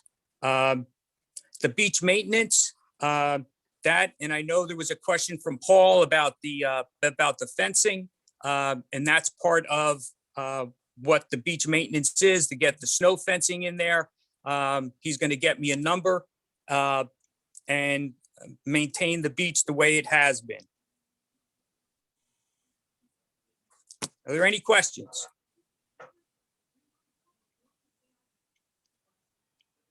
Hey, Is Jim, quiet good? Jim, on the expenses on the mowers and edges and the additional people that we're adding to the Parks Department, is any of that going to be able to help reduce the professional fees on the landscaper that we hire that handles some of the work around town? Or is this strictly to improve the efficiency of the existing staff? It's strictly to improve the efficiency of the existing staff, especially at the seawall, Art. Thank you. You're welcome. I'm sorry I had to put it to my phone, my ear. I couldn't hear. All right. Thanks a lot, Jim. Much Okay. appreciated. Oh, Brian, so I missed somebody. I'm sorry. Yep, go ahead, Mayor. Brian, can I take this opportunity publicly on behalf of the council to thank Mr. Colabelli for his umpteen years of service to our community. I go back to my volunteer days at the local baseball league when I got to know Jim, how helpful he was to me as a civilian in those days, volunteer, including the past 11 years and the capacity that I'm in now. And I want to thank you, Jim, not only for what you do, but your availability to me and the council to answer a question whenever I think of it day and night. You were always there. You always pick up the phone. And I want to thank you for all your years of service. And I think you're doing your best in this budget to leave us in great shape for the next person to come along. So thank you on behalf of the council for all your years of service. I just want to say thank you because, I've been doing this. This will be my 39th total year of working in the profession. I started my career actually as a counselor in Aberdeen, working over at Just Eye Park with, and I think Ricky was one of my, or actually worked as co-counselors back in and Brian, you'll love this, back in 1976. I'm not even sure if you were born yet. Not even there yet, brother. But, I've worked for a lot of councils and a lot of times recreation is always at the bottom of the barrel, the first one to get cut. But working with you folks, you've put some glory back in it so that recreation is at the forefront now, especially, what you see what you guys are doing with the playgrounds and keeping things moving very, very well. So again, I appreciate it. I really thank you. And hopefully, I've done a good job for you guys so that moving forward, it'll be an easy transition. If not, I'm always around. I'm not going anywhere. I'm always around. If you have any questions, I'll be more than happy to answer or do anything I can do to help you guys. Thank you. Thank you very much, Jim. And you're absolutely correct. I will call you the way I still call Jim Lauro. So, so expect the calls, expect your memory bank to help us out as we move along. So again, thank you so very much, Mr. Colabelli. I appreciate it. You're welcome. I'm going to sign off because I have a honey-do list to do. Thank you. Thank you, sir. Thank you.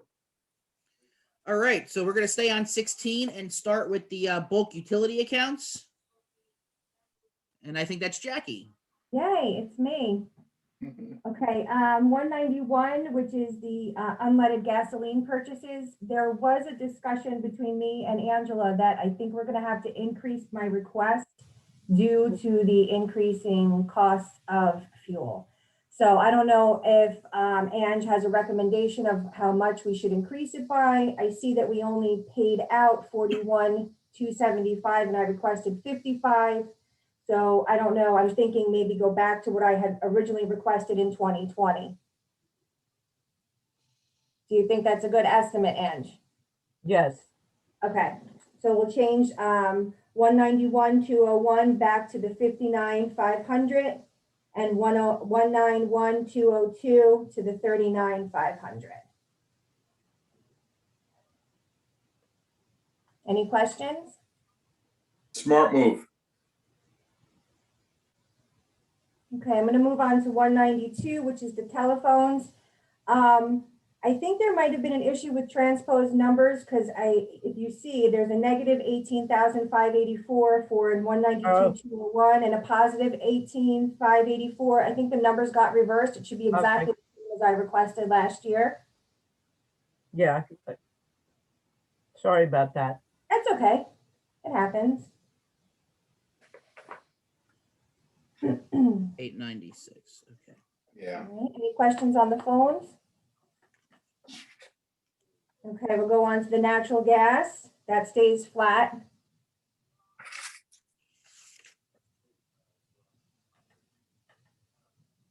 Any questions on that? Okay, 194, the electric also stays flat. We'll move on to street lighting, which is 195. There is a slight decrease in the street lighting because I believe in 2020 we had to cover some outstanding expenses from a previous year. I think there were some billing issues with one of our third-party billers. So that's pretty much, you see a slight reduction, but not a whole lot. Any questions on the street lighting? Nope. Okay. And I think that's all I've got. Oh, did we want to talk about the 196? Yeah, go ahead. Okay. 196 is actually going to be a new budget.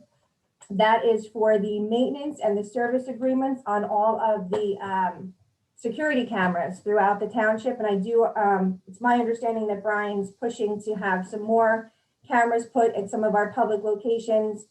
I think we share the same understanding that all of our facilities should be under surveillance for the safety of our residents and also for our protection as far as liability.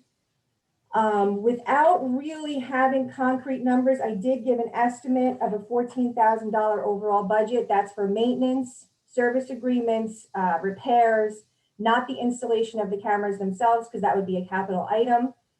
We are billed quarterly now for Veterans Park, and I believe there's more cameras that were installed on the seawall, so we'll probably see an increase to that $600 quarterly amount.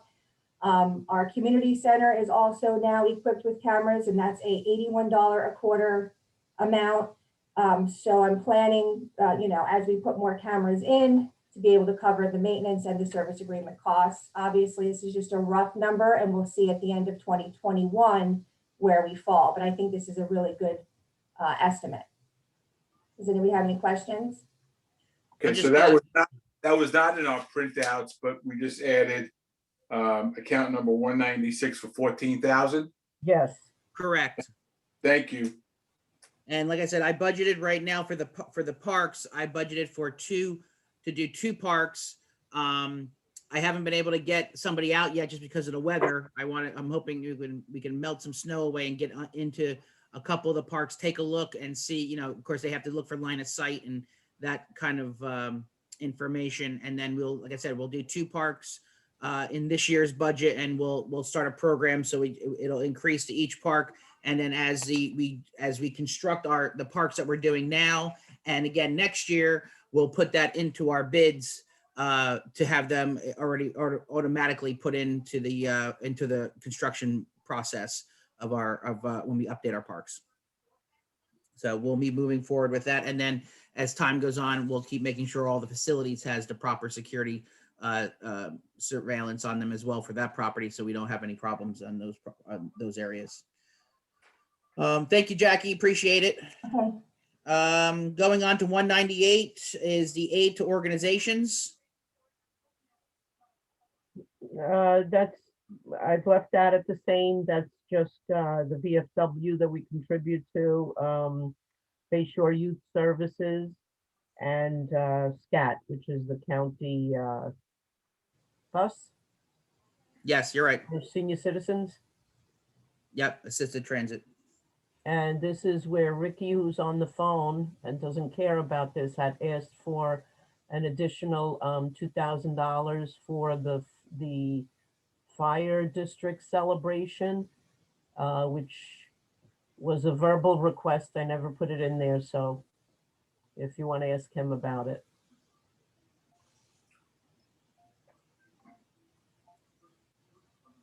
Okay, so go ahead, Rick.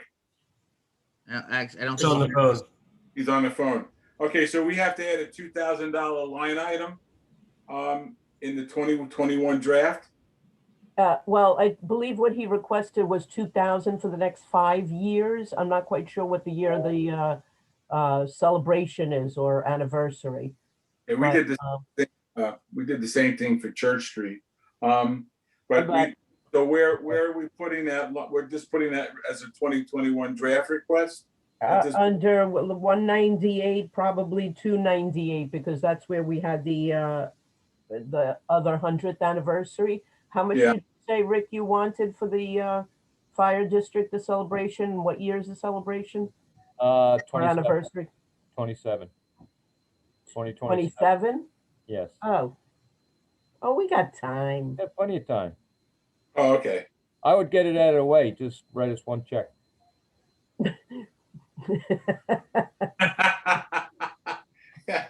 So you don't forget, Angela. Listen, it's 11 o'clock, man. If you tried that back at maybe 9:30, you might have gotten somebody, but everyone's awake now. They got the coffee. Hey, these are the volunteers now. Don't forget. Ricky, is this your new career, stand-up comedy? You have to lighten it up a little bit. Well, you have to come back and remind us all. I will. I'll be right at the door knocking. Okay. All right. All right, going So I on guess to- we'll start in 2022. I'm sorry? Brian? Go ahead. So we should start what, in 2022 and put, 22, Yeah. 23, 24, 25? Yeah, and have it for each year. Yeah, I'm fine with that. Yeah, okay. All right. As long as Mayor and Next Council year, vote. Rick. Yeah, we do for the other fire department, so Okay. Yeah. we always treat both fairly. So. Exactly. Do for one, do for the other, right? Yeah. I had a question on these aid to organizations and or stepping back to first aid. Do we have the aid to Bayshore EMS in here? Or what do we do for them nowadays? The EMS is part of Alert Ambulance. Right, but it's in the 100,000. No, alert's out. Yeah. Sack and sack now. Right, we got to change the name on the account, but yeah, that's right, Angela, because we did give them we gave them a sponsorship or aid last year. Where do we charge that to? Or should it come at under this under I 198? think it was under 123. Was it under 120 after 123?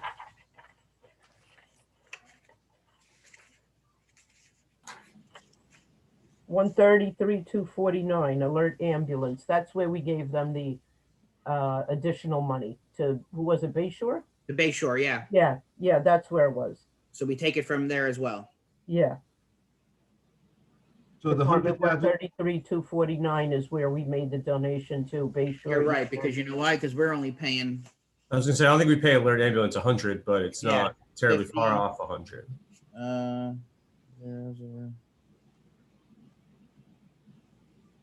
I think the total contract's like 100, but we split it with Mattawan. Yes. Yeah. So so part of that 100 is the allocation for Bayshore as well.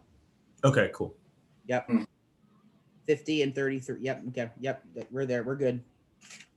We're good. Whew. Okay, and they've been doing great, and I want to thank the chief for working with them and express having a lot of patience, because Bay Shore EMS is answering half our calls again consistently on time with new people, and that's been great. So They thank also, just a point of interest, they also, Bay Shore EMS, they had a crew standing by during these last couple of snowstorms, during the day as well to help us out in the event, that we had some additional calls, they were going to be ready to roll. So just want to say thank you to the first aid for that. All right. If we're good with the aid to organizations, we'll go on to page 18, I believe. Yeah, page 18, account number 313. We have mass transit again. Yeah, that's just the out of cap portion. Out of we cap just portion, sorry. separated. And then after that is the county 911. I know, Rick, what number did you give me for that? I'm sorry. What, The county 911 service. I know you said you got the 19,000. even. Yes. Yep. Oh, okay.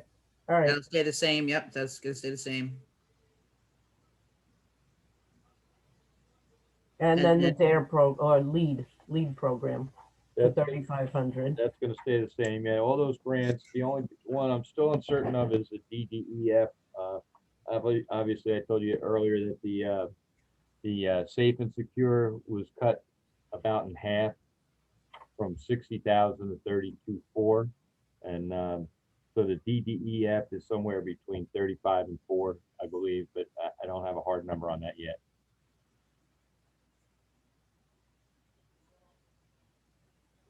And And the then, only go ahead, Andrew. Sorry. The only other thing I wanted to ask Karen about animal control, I'm not sure what the what agreement you have with who and how much we give to. We have an agreement with the SPCA Do you know how much that's for? at 47,000. Okay. So that Oh. really needs to go up. That needs to go up to 7,000. Well, I'm not sure how much is in the animal trust. I'll have to check. Okay, all right. All right, so All right, just remind me. Okay, I will. I'm marking it too. So going down page 19, we just talked about account 317. You have the public library at 318. That went up. Well, it $87, depends right? on what the assessed value is. What is Right, it, that a hasn't- third of a mil? Or Right, that something? hasn't come in right yet, right? Yeah. Okay. And then you have the public safety grants. Yeah, that's the safe and secure grant that Rick was just talking about. I mean, really, the good part of the grant is that we get to take the full cost of the 3 officers that are assigned to it out of cap. So it gives us a little more room in the in-cap portion as far as if we need to increase over the 2.5% that is usually done. And I think we It's should usually just- allowed, not done. I think we should just mention too that that grant is normally $60,000. Yeah. And this year it was cut, we did nothing wrong. It was cut by the state down to 32,400. But we're glad that we still got something out of it, because we do know that there are some towns that were cut completely and are getting no grant funding for that at all. And that's even for towns that had it for 10, 20, 30 years. So it's great that Aberdeen was fortunate that that the state likes us and made sure that we, even though they had to cut the budget for that grant, we still got a half, at least the half allotment for it.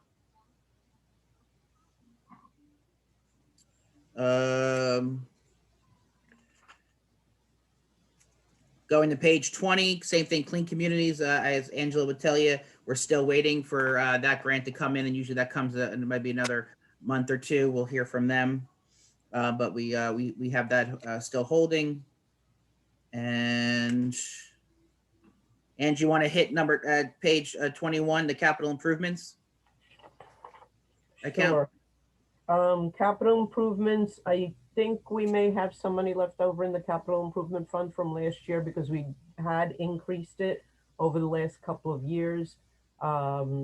Simply because there were times it seems that in the middle of the year, something came up and we needed to do an additional ordinance or so.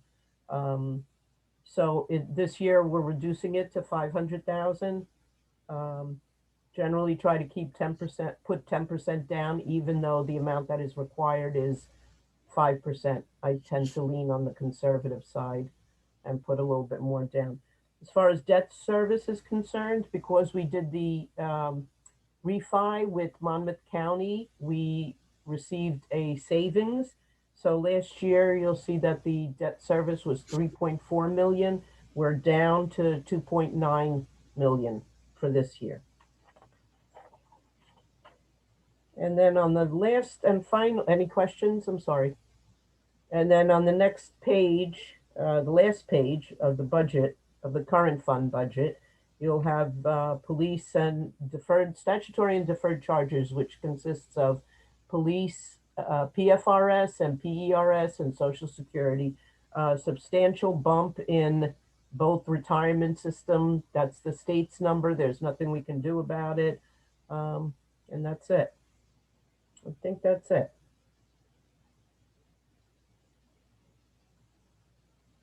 Any questions, concerns, thoughts? Changes? Except for the ones that we've gone through. I put them into the new, my new worksheet, yes. Okay. Brian? Yes, sir. Angela, when will we be able to get the revised new bottom line? Already, you went, there, sorry, you go. Sorry. That's okay. When will we be able to get the bottom line as far as the increase or decrease to net operating expenses total? I could email it to you now so you can see all the numbers if you'd like. Terrific. Okay. All righty. It's also on the last page in general appropriation. Yeah. Yeah. Do you want to talk about that? Yeah, Greg, but I had a that doesn't question have on all the debt that service. doesn't have all the changes that's been discussed. Councilman Candace got a question first.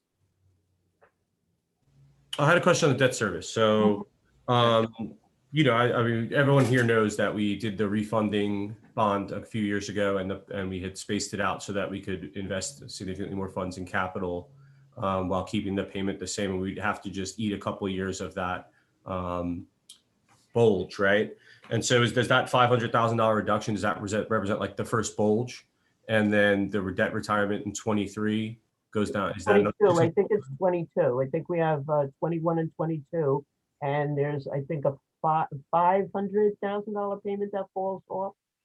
For 2023, or there's another bond retirement, right? So we're going to go down, because originally we started this whole process at like 2.4 million, and we needed more money to finish the original roads that are in town and some of the other things that are falling apart.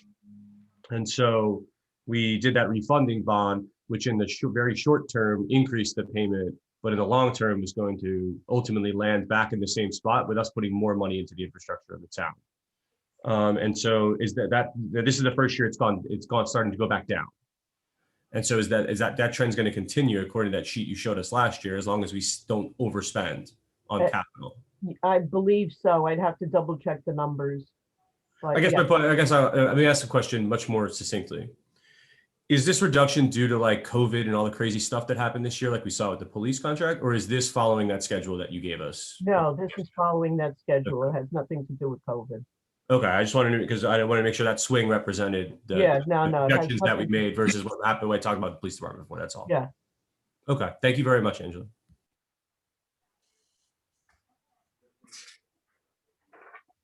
Okay, so you want me to recap the tax rate? Well, real quick, if we could just jump back before we hit the tax rate and the some of the other last things. Why don't we just hit your budget and my budget? Oh. So let's go to let's go up with yours to page 3, 107. You got 107, and then you have 109. Okay, 107 is finance administration. And the reason you see the reason that you see the big increase is because part of our salaries, mine, Brian, and again, I keep forgetting who the third person was. I'm not sure if I took Sandra out. Part of our salaries were charged off to the Woodfield project. We all spent a lot of time on that, and that was over the last 3 years. So you're allowed to charge it off to the section 20 of the bond ordinance, which we did for the last 3 years. Now that the project is done and over with, we have to bring those salaries back into the current fund budget.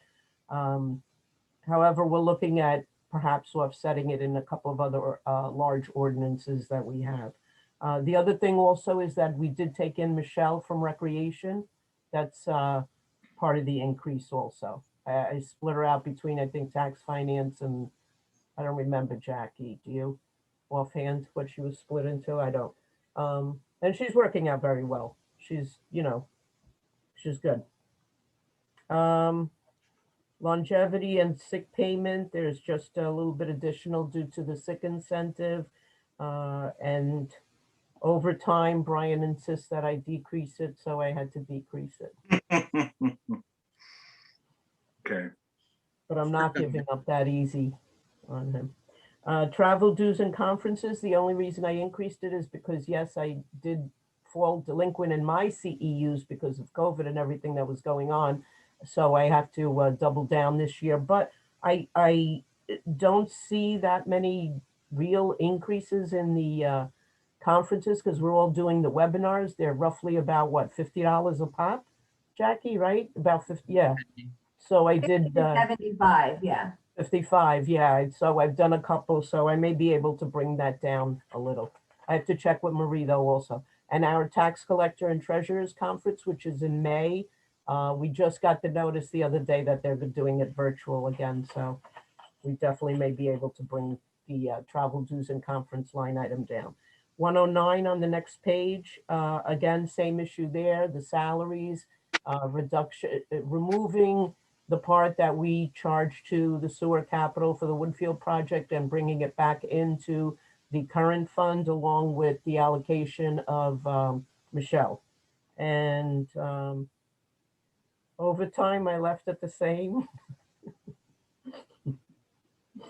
And longevity also includes sick incentives. Oh, glad Brian missed that one. Okay, as far as OE is concerned, everything is staying the same.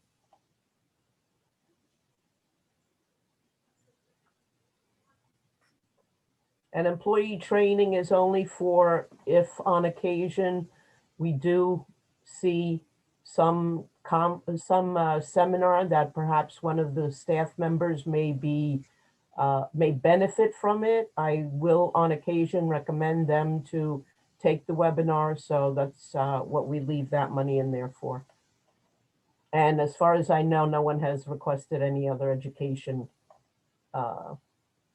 allotments because they usually have to put it in by what? December 1 or November 1? September. Oh, September. Okay. All right. And that's it on mine. Does anyone have any questions? And Just then we'll- finishing up on page 4, the legal services. Angela said that the same for this year. I think we should be okay, knock on wood. So we're going to leave that as is. And then page 1 at 101 is myself. As you see there, the retirement has come off. That was fees or retirement pay for the previous manager. So that's come off of the S&W line. And then our OE line, there has been some increases, and then we did do some increases there. I am going to get I would like to get a grants software package so we can try to think a little outside the box from our normal regular grants that we get and see if there's some other grants that will help offset some costs here in town, especially with COVID. It would be good to try to see what else is out there that we don't think of, and hey, we got to fight like everybody else. You know, every town's looking for money. We should be doing the same thing. I'm strong on that. So I'd like to. This is a program that I knew about. I didn't have it, but I knew about it from another town and company. So I'm going to look into that, and it'll really be. It's web-based, so it's actually able to, it's not just something that I would use. Of course, finance will be heavily with me on that one, and but other department heads also can go on there and see if there's stuff there, i.e. recreation, clerk's office, you name it. Hopefully we can find some stuff to help offset costs. We also, if you look down 218, 219, 218 is actually the Economic Business Council a line, and then I broke that out also to 219 for the green team, and so because it was actually combined, and we just kept a running tab of what who was what budget in one line, so that's been switched out to it's all separated. 220 you see also is out, or it was decreased because that was money that we budgeted for in 2020 when the water pipe bursted over the baseball field at the high school. And we had costs in there to cover transportation, staffing for the baseball games, and other equipment that they may need for what fields they were going to use.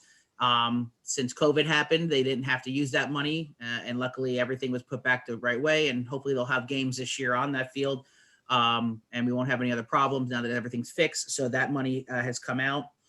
And public information line, I did increase a little bit there. Because again, we're the new PIO will hopefully be coming by the beginning of March, and that's to help set up for the new website. I'm very passionate on updating our website and getting more information on there, but at the same time, using our social media outlets even more, and our YouTube channel even more to get more messages out there on our parks, our road programs, our recreation programs, and spotlights even just around what our departments do. I know we like to do that in our newspaper and the Aberdeen news that we put out in the spring and the fall. I also wanted to even spotlight some of that stuff even on our YouTube page, because that's people do look at those things. So we're trying to I'm trying to do more as we can. Same thing. My conferences, everything looks like, unless it may be pushed off to the fall or winter, already being notified that any kind of conference that I would be taking would definitely be virtual also, instead of traveling to those locations within the state. So we'll be most likely in-house. And that's really it for me. One thing Angela didn't talk about in her budget, I believe it's in her budget. She's been working with Edmonds. And again, I think I've told almost every group, but I know Councilman Cannon, I don't think I told you. But again, I'm very happy about it because I do love the Edmonds finance programs. But Angela found some new programs on Edmonds that will, I think, streamline some of our services, and I think also better organization for us, but also help the residents out, especially with the recreation component that we found the module there. A lot of that will be now online for many different things, i.e. When we are able to open our centers again and have that people can rent them out, they can go right online instead of calling the departments and reserving the halls. They can go right online. It'll show you if the venue is available that day or not available. They can do everything right online. Billing can be paid for right online. And we'll be able to put all of our summer camp and any other programs that we are offering to our residents will all be right there and be done right through our Edmonds system. And then even better tracking for us. And then Angela also got, I'm sorry, Angela, what were the other two modules too? Animal licensing. Animal licensing. And Karen appeared to like. And also miscellaneous accounts receivable, which is a separate module that we can bill. Instead of what we now do is we type out a letter. Every department has their own little form and we send it out to the people. We're not sure who's collecting it. But now every department would have the ability to go into the AR system and bill what they need to bill. For instance, under code enforcement, any work that he does, he can bill it automatically. Under police, off-duty police, they can go in and set up the bill and also see if someone hasn't paid. And the HAM program for the other municipalities, I can automatically generate a bill to Homedale, Matawan, and who else is in there? Hazlet. And us, Hazlet and Hazlet. So I looked at it for specifically that reason alone. But when we took a look at the Parks and Rec module, that was quite impressive because you can put everything on there, and it'll also hold on to the historical information for all the residents. And it also has the ability that if a counselor is doing a class and perhaps has to cancel, can go in and notify the participants directly, saying, not making it today, just to let you know, and so forth. So I think it'll be great. Hey, Ange, can I use that for retiree portion of their health insurance as a billing system for the retirees too? Yeah. Right, because Yeah, there's you no can, yes. internal billing system for that for me, so Yes. it's all manual. Yes. Awesome. Yeah. Great. Maybe you can help me with this. Line 218, line 219, you have green team mentioned twice.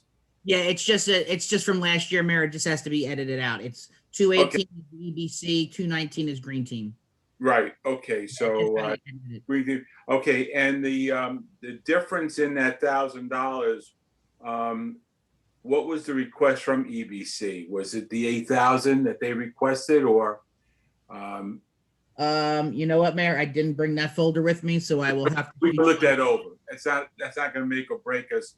And just for a word, because how the council knows this, how near and dear all our volunteer groups are, but it should be noted that the EBC expense line, every time they run an event, they actually make money. And being the businessmen and women that they are, they don't understand, and this goes back to Holly days, that line items don't get replenished. So they're very, very proud people when they say, well, when we put on the health fair, we made money.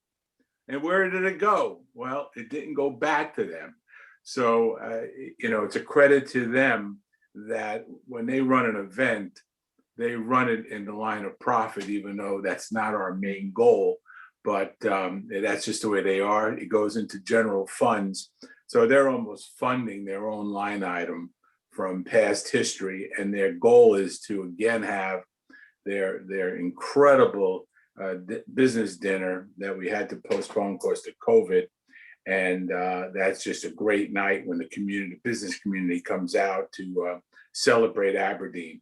So they just do a great job, and the green team is fabulous. And what we learned the other night too with that solar presentation, the green team will be very happy to hear that if this project is selected by the state, the green team would pick up 25 incredible points, which is a very, very good thing. So thank you, Brian, for the explanation, and we'll just look that over.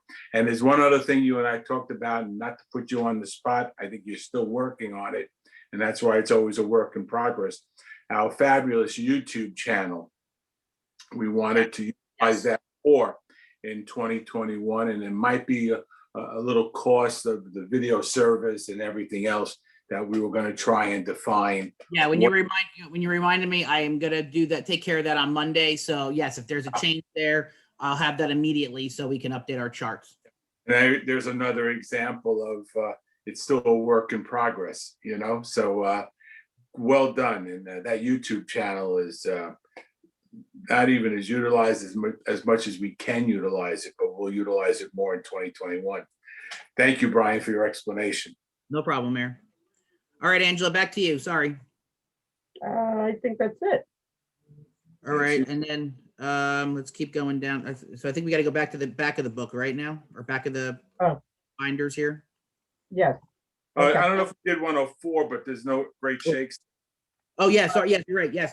Data processing, yep, forgot. Yeah, data processing, that is just the fees that we pay for software maintenance on a yearly basis, There. We hit and there. credit card fees. We hit finance, assessing, collector, we did, legal services, we did. I leave the 104, 2.01 equipment, materials and supplies and equipment purchases. Generally, our scanners, they're these little balls that sit on our desk. They last about 2 years. They're about $350 to $550 a pop. So every once in a while, we do have to replace them. The maintenance on them is not worth it at all. We did emergency management, code enforcement, just double checking that we hit all the general accounts, uniform construction code, we talked road repair, street signs, health department, parks and rec, park maintenance, bulk utilities, electric, aids to organizations, mass transit. Yes, yes. Yep, looked like we hit all the main accounts. Library. And communities. Yes. Yeah, so 219, we have to bring Michelle back, or have her for the first time. Yep. She's getting a very important COVID shot today. All right. Do we want to get into the water utility? Which is 102. We got water. So we got water, sewer, and sanitation. Yep, why don't we hit those? Go ahead. Okay, so Sorry. water, Hold on one second. Let me just get everybody. It's page 23. We're starting on. Sorry.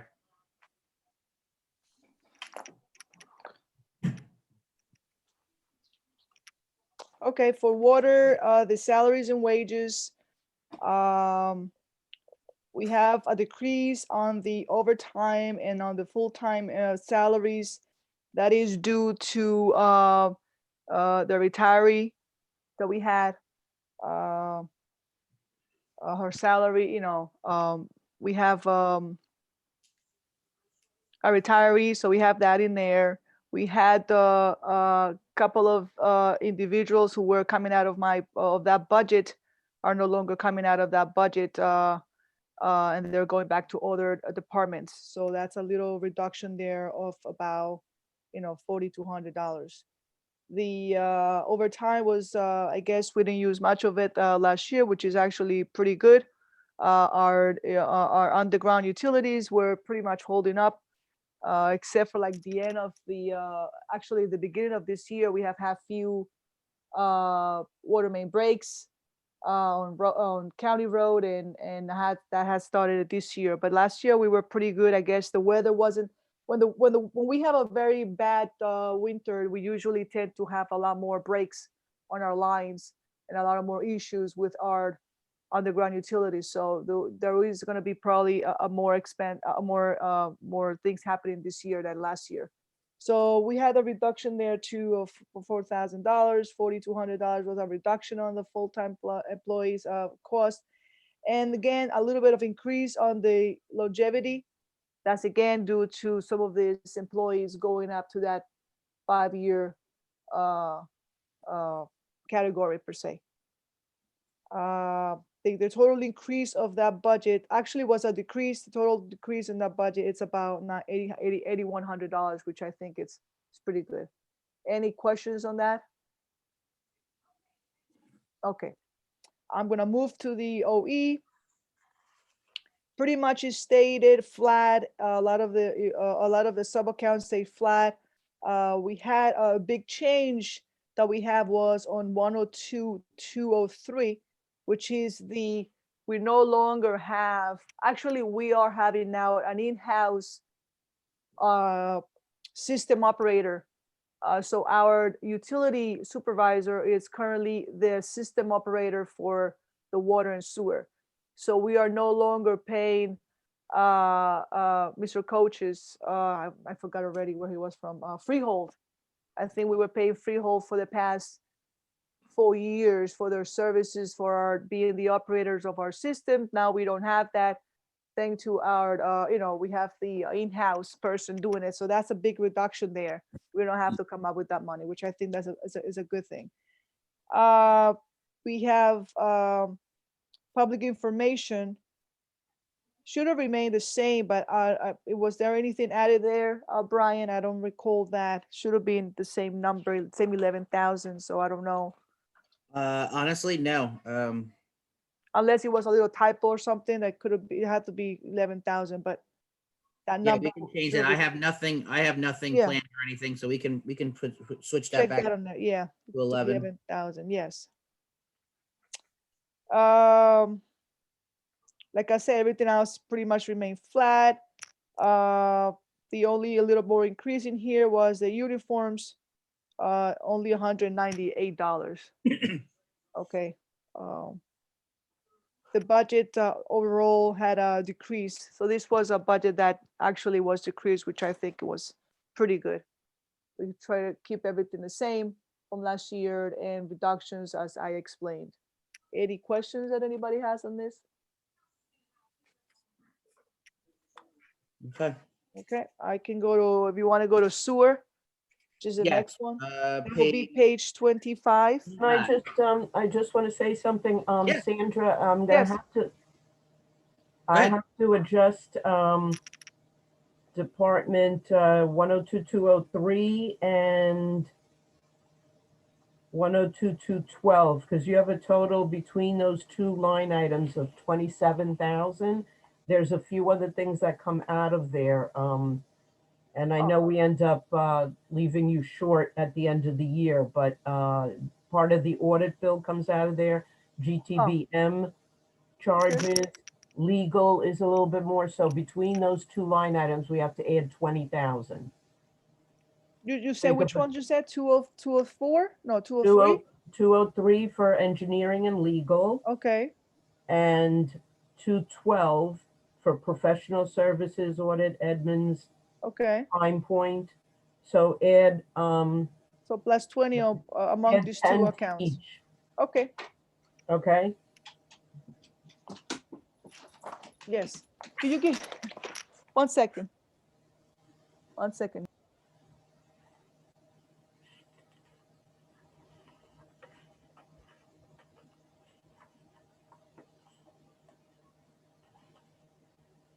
So, Ann, just say that again for me. What am I changing those?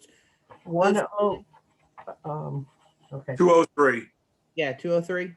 203, 102, 203, add 10,000, and 102, 212, add 10,000. 202, 10,000. Okay. Got you. So then that changes the savings of 10,750 to an increase in total operating expenses to 9250.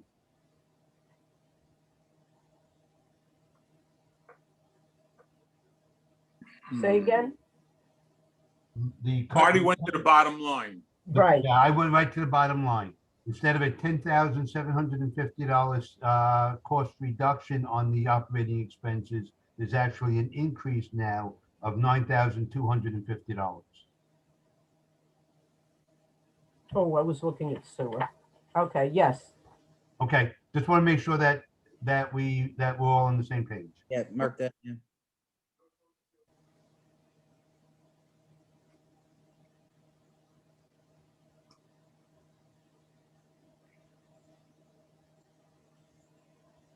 Sandra, you're muted.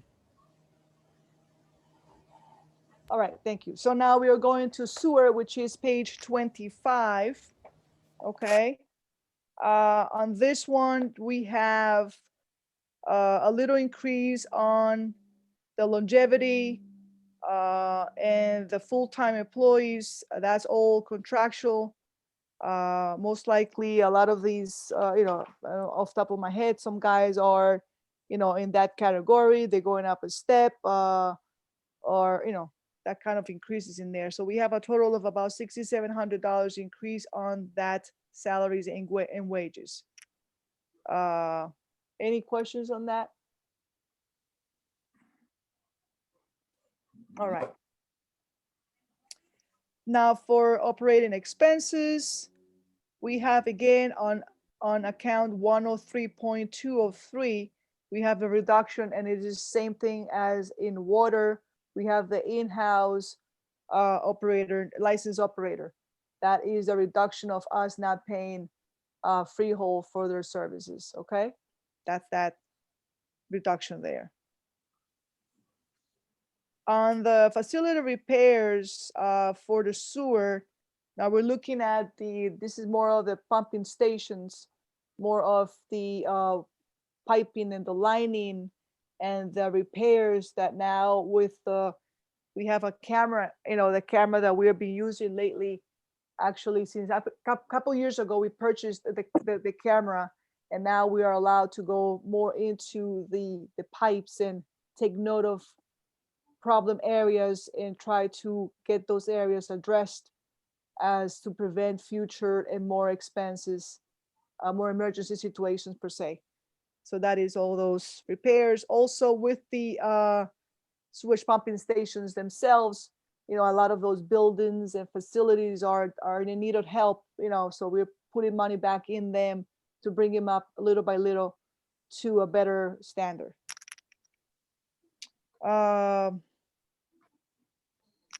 Everything else pretty much is the same as last time, flat.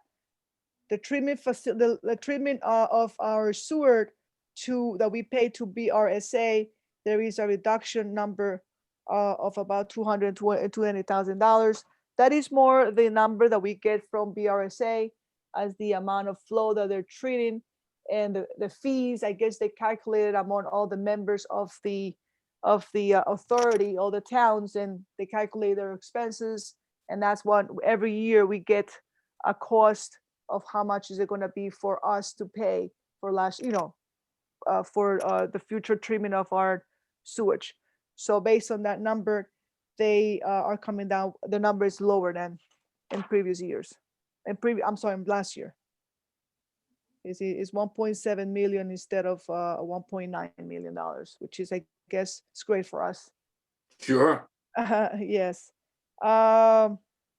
There is an increase on the of about $1,300 and $3,100 on accounts 247 and 250. One is the uniforms. Again, that's a contract for the uniforms for our employees. The stormwater is one of the things that we sometimes tend to not overlook, but it's a little more of repairs of like catch basins and issues like on Oak Shades. I think the mayor is aware of that. We had to do that repair on Oak Shades, so it's not just repairing the catch basin, but you have to do the actual storm pipes and buy the material, get the new inlets, new grates and stuff like that. So that's all related to stormwater. Now DEP is very big on stormwater. They really regulate a lot of the stuff that we have to do. They want us to do a lot of reports, keep our stormwater underground utilities, working in perfect conditions, so that the water that is generated from the town that goes through the catch basins and into the water bodies like the rivers and the creeks are not as polluted or are not as bad as, we make it better every year per se. So that's something that DEP is really on every year for the township to do certain things and repairs on those facilities. We have the item 103.261, which is Strathmore Pumping Station. We are no longer doing that. I believe that work that CME performed in that station is completed. We got the okay from the state, and then that cuts out that expense, which is about $98,000. And that's it. So, yes. Can we just roll back to Yes. maybe Brian's going to have to help us with this too. Mm. 103.250 stormwater regs going up a bit. Will the new ordinance affect internally our department that we're in the middle of passing for early March? Do you think we would be safe to you think it'll have any effect on us, Sandra, the new regulations that DEP is making us implement for stormwater? We can tweak it. We can certainly think No, about. it's a good question. I think I gotta go back and look at that. Yes. I honestly did not think of it myself. Me neither. In Um, fairness to the two of you, let's go back get and in- look. Yeah. let's get be involved to see if those new stormwater regs will affect us, and so we can also tweak that number too next week if have to. Okay. All right. Thank you, Mayor. Thank you very much. All right.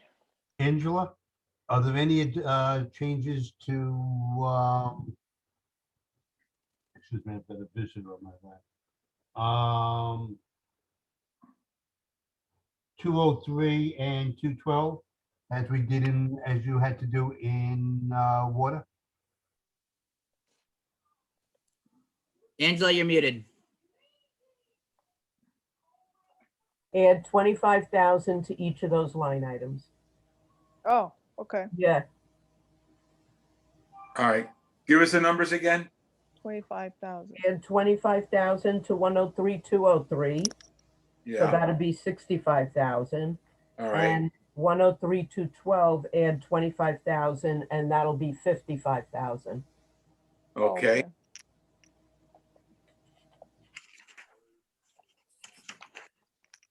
Which, as far as the sewer budget, is not bad because you're still having a total sewer budget decrease of $500,000. And that, of course, is because of the Sewerage Authority, BRSA, plus the reduction in debt service. And the So- pumping. Yeah. And so we're able to take a little bit more out of sewer to send it over to current fund. But there's still an overall reduction of over 500,000, yes.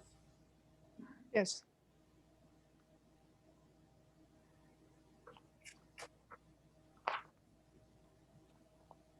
All right. Yeah, anybody have any more questions on sewer? All right. So Thank you. No, you're welcome. We have now sanitation, which is page 27. That's the next tab on that folder that you have. And sanitation, of course, you know, it's for our garbage and the recycling of our township. So we have, again, on the salaries and wages, we have a full-time, you know, the cost of salaries a little bit went up. This is all contractual again. The overtime is pretty much, we keep it the same on that particular item. Longevity and incentive is a little increase in there. Again, that's all because of a lot of the employees are going to that category on that. The increase on this salaries and wages, it's about $7,000 total. Any questions on that? All right. So I'm going to go with the operating expenses. We are having, again, every time the disposal fees every year as the recycling materials are collected and trying to get rid of by the hauler, and countries not taking what they're used to take. It's getting worse every year. Every year we're noticing that there is more issues with other countries not taking what they were supposed to be taking in the beginning. So we're not really getting a credit like we used to get in the past. Now it's like we have to pay them more money to actually get rid of the recycling materials that we collect at the yard, or that they actually collect when they go through their garbage pickup / recycling pickup date with the municipality. So that's what this number is. It's about. It's an increase every year. Now we're starting from getting about a charge of $4,500. Now we are up to $9,000, $10,000. It depends on how much the residents of the municipality. Actually, it is like one of those things that it's really weird, because the residents are recycling more, but now but it's costing us more to get rid of what the residents are recycling. So it's like one of those weird things that sometimes you scratch your head and think, why should not be like that? But it is what it is. So that's the increase in there with the disposal fees.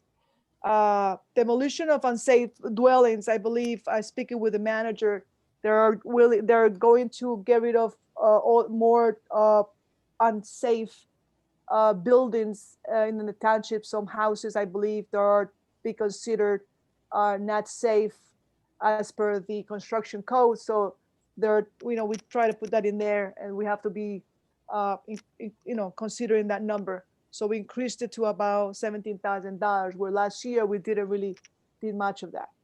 So if you just don't mind saying, just hold on 1 minute.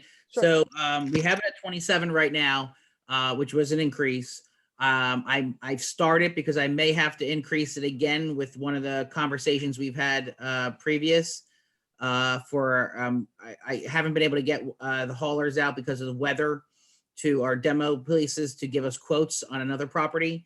But the money that's budgeted right now are for 2 properties, and both of those properties, one will probably start in 3 weeks for its one demo, and then another property from 2019 will probably start short time after that. I actually got off a call with the gentleman yesterday, and he's just got to finish up 2 projects that were, of course, pushed back because of weather in another area of the state, and then he will be in Aberdeen to do the 2 properties that we have been discussing previously. So those 2 are definitely going, and then as we were discussing, possibly doing another property in town, I have to get them plus another company to give bids or quotes and to see where we're at. So that could change again, but if not, what you're seeing right now will be used for 2 properties for 2021. Yes, Sandra, I'm sorry. I think I forgot to tell you that I made that change to the 27,000 for that line item. Okay. 'Cause I think you originally had 10,000 in, and Yes. then Brian, Yeah. yeah. Bounce it. Sorry, I forgot to tell you. Okay, our numbers are right on our Your, books. your numbers are correct. Yeah. Sorry. Then the rest of the sub accounts pretty much remain flat. So the biggest change in here comes from the disposal fees and recycling. That's really the biggest ticket Yeah. item here. That the way I see it, it appears that it's just going to continue to be increased. Nothing going back to the township as credits like they used to do in the past. Any questions on this? Okay. I actually do have a question, just Yes. a more generalized question, not about the numbers themselves. Sandra, is there any way to think out of the box as far as disposal of recyclables? I understand that cost is going up. I understand the other countries are not taking the recyclables like they used to. I'm very much aware of that, but there's got to be some way, somehow that, and I'm not saying Aberdeen as a single municipality, but some kind of group effort that can be made throughout the county or state to find ways to reduce these costs. This is becoming a burden on, this is $147,000 increase to the taxpayer for doing something that they're supposed to be feel good about. Yeah. Okay, but yet it's going to cost them more money this year. And as you explained before, next year and the year after that and the year after that, unless something is done. And I'm just curious. I know I'm working on a couple of projects within the solid waste stream and recycling area to reduce costs and to reduce the amount of recycling being picked up, which has increased dramatically, by the way, for those who don't realize, because of COVID, and will most likely continue to increase dramatically year after year because more people are shopping online. Since you have, so now you have more packaging filling and the corrugated boxes that need to get picked up. But that's a different issue. I'm just, and through the organizations that I'm working with, if I come across any potential cost savings, I'll certainly pass them on to you, Sandra, Perfect. Thank you. and to Mr. Russell. But we've got to start thinking out of the box, people. Well, We really know, do. and This could bring up- be our number one largest expense. yeah. Well, If part they, of- oh, go ahead. Councilman, you bring up a good point because part of the problem is that Monmouth County does not have a recycling center. So it might behoove us as a council to start inviting his new name, Deputy Commissioner Arnone, to explain to us where they are with the building of a recycling center and what effect that might have on us. Right now, it's being shipped out of the county, all the recyclables. So we might want to start some conversation with the county to see where there are.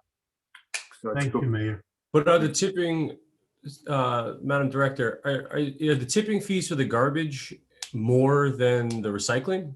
Or is the recycling more than the garbage? The recycling is more than the garbage. Garbage is a flat. We have a contract with the garbage holder that expires on 12/31/21 of this year. So we're gonna have to start going, I believe, with the engineer working on getting the new bid out for the next cycle, for the next 5 years or something for the garbage. That is a Yeah. contract. It doesn't change. It was said 5 years ago, but that now what we have in here is with the recycling part. So part of the recycling, the way the bid and the contract was done is the following. They estimated X amount of tonnage of garbage that was generated for the township. That was, let's say, they estimated, I don't know, 100,000 tons of garbage, and it was gonna cost them, I don't know, $70 a ton. It was gonna be this much money, right? However, the recycling portion of it was calculated as a credit. This was 5 years ago. So they said, all right, 5 years ago, oh my God, everybody's taking this recycling, we're making money out of it. So the more we're recycling, we are actually gonna get back to us, I don't know, I'm gonna say $50,000. Okay, so out of those $50,000, I'm giving back the township a credit. So now we used to get $10,000 credit, $5,000, like that. And now as the years went by, now it's no longer that. They're saying, oh, oops, now what am I gonna do with this recycling material? I used to go here and he used to take it for free or something and give me money back. However, he's not doing that no more because he's telling me, what am I gonna do with this recycling? Now I'm gonna pay to get rid of your recycling. So now Yeah. I have to pay this guy this much. So then the holder saying to us, okay, now I have to pay something to get rid of it because this guy is not gonna get rid of it for free like he used to, give me money back. That's how it works. So is not even the tipping fee, because that's a fee for you to get rid of garbage at the plant, at the place that they take that. It's actually the recycling portion of it. No, and I understand the market change. My point is it's a zero-sum game. So whether they throw the thing in the green can or they throw it in the garbage can, we're paying for it to go into the landfill one way or another. So what we really need to pay attention to in the new garbage contract renegotiation is functionally taking advantage of that zero-sum game and trying to keep the tipping fees for both recycling and garbage the same. That would be the goal, because we're obviously not going to get a credit anymore. But if we can keep it as a zero-sum game instead of paying more to get rid of recycling, then it really doesn't matter because it's going in a can one way or another and leaving the house. It's not necessarily, you know what I mean? Like, it's not necessarily like we lost whatever we were getting for the recycling before, because the can still existed, whether it was in the green can or the gray can, you know? Correct. Yes. Now, one thing that we have to keep in mind is the way the contract is written right now, we have a single stream recycling. What single stream recycling means is you throw everything in there. So now it goes to the facility. Now the facility got to pay these people monies to separate now the glass, the cardboard, all of that stuff separated. Now, if it's contaminated, they call it contaminated because if it touches some other materials, then it's no longer a good piece of cardboard that I can reuse. Now it's no good. So I'm going to take it to the landfill, like you're saying.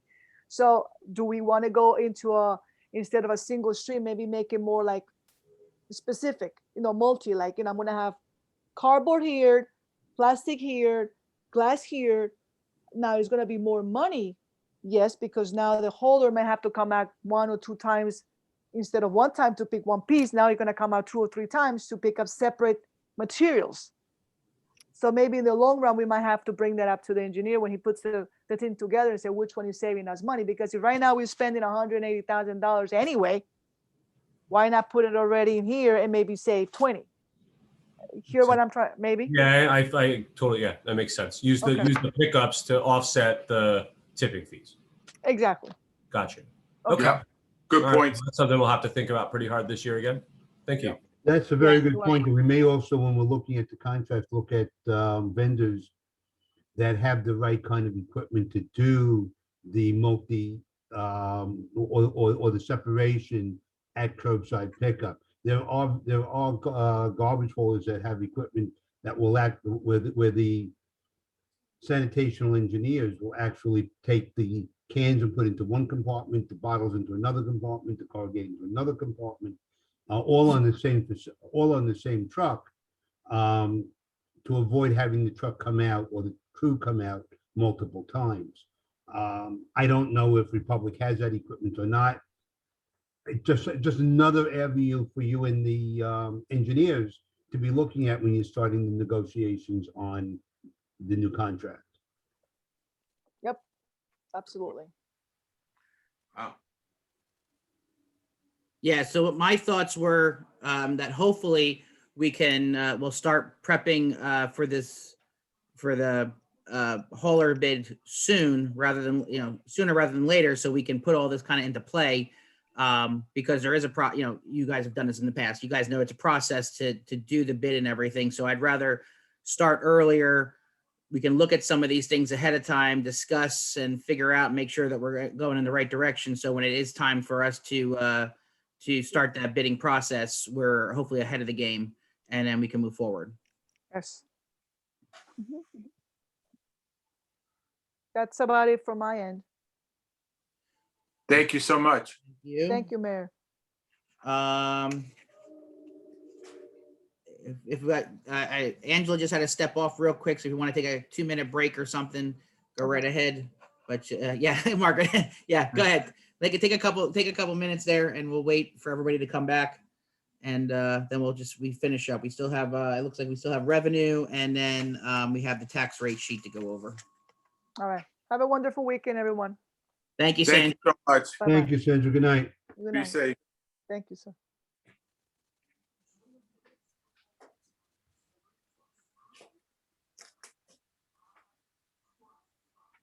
So what page we're gonna go to? I think we go to. I think we're gonna actually just go to page 29, I believe. I think we go to 29, and then your last page of your book is the tax rate page. I don't have 29. We don't have 29. Oh, then maybe she just reads that out. I thought we had. Okay. I'll find out. I could be talking out of turn. Sometimes I go more. So okay. When she comes back, she'll lead us in the right direction here. All right. Like every other woman in our lives, Brian, they slap us around and put us back into place. We wouldn't be where we are without them. That's your opinion.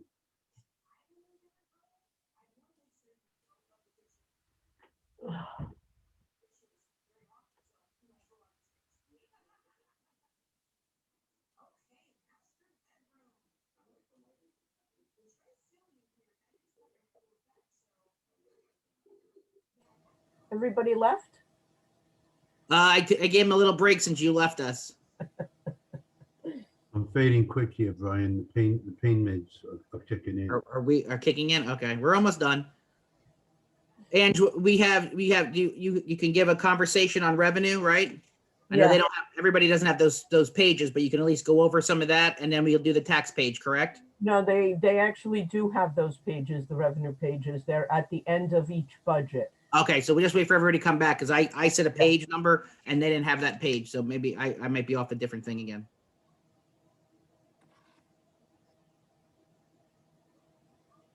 What page did you say, Brian? It's actually, if you go to the current section, the tab that says current, towards the end of that section are the 6 sheets of revenue. Does it have a page number? It's revenue 1 of 6, which would be after the budget page 22. Thank you. Sorry, it's confusing. No, you're absolutely correct. It's right there, just like you said. I'm never wrong.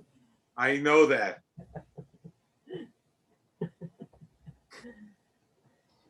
Did I not tell you earlier this year? Relax, don't worry. I think we're gonna be okay. It was my job to worry and to be then reinforced positively by you. Right? Mm-hmm. Now you sound like my wife, Angela. Don't worry, everything will be fine until it's not. And then I won't be there. I think we're, we're just missing Councilman Cannon. Oh, and sorry, and Deputy Mayor.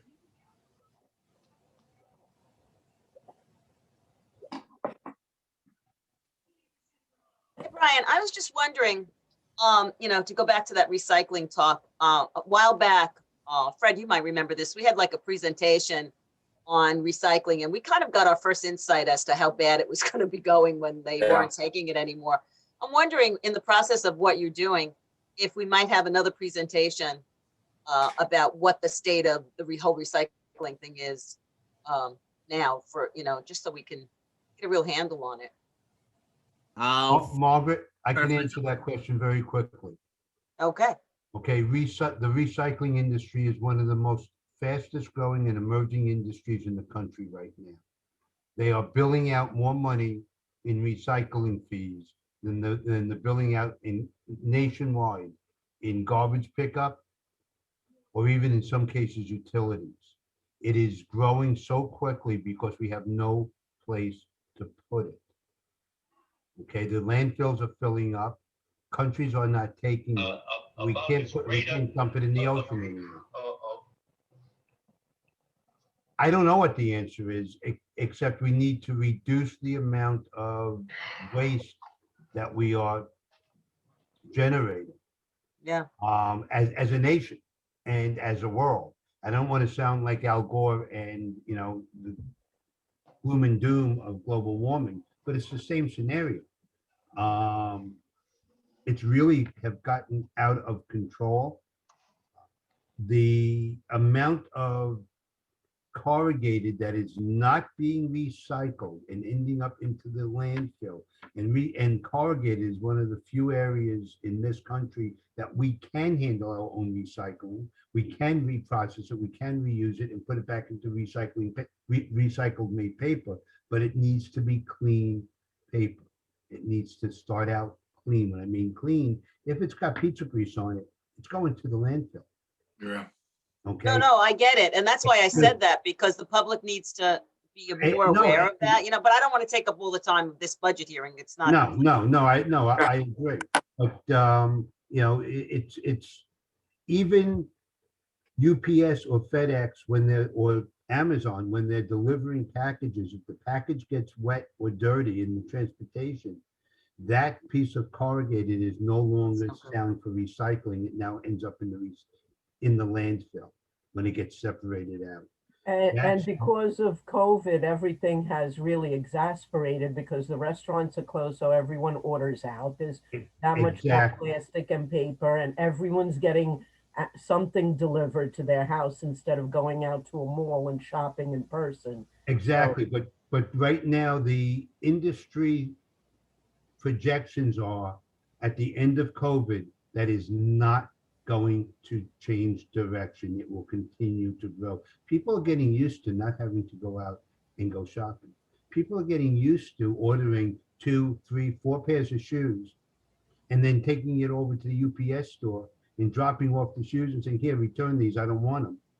Okay, it's a whole lot faster, a whole lot easier, and as far as they're concerned, less expensive because you don't have the gas to get to the mall 15 times, okay, to actually do it this way.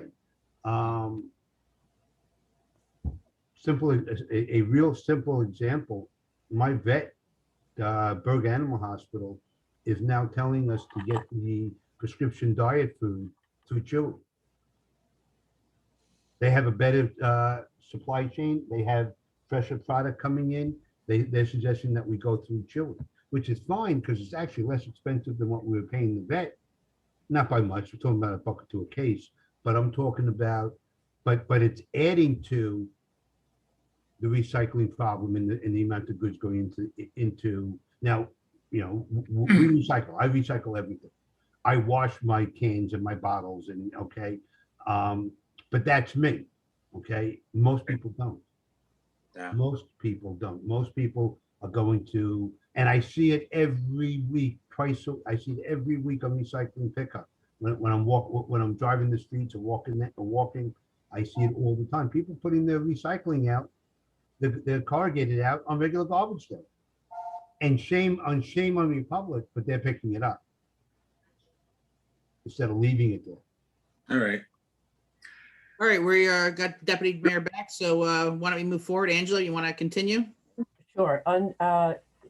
At the first tab, current, at the end of that tab are the revenue figures. The last 6 sheets of the current tab are the revenue figures. It's right after page 22 of the budget, and it will say revenue 1 of 6. Okay. Okay. So just to highlight a couple of the changes, we're going to take in $2 million of the surplus, which is again about 2/3 of what we should have at the end of 2020. All the other items, there was a little bit of a drop in fees and permits. I think alcohol beverages always stays the same. Court fees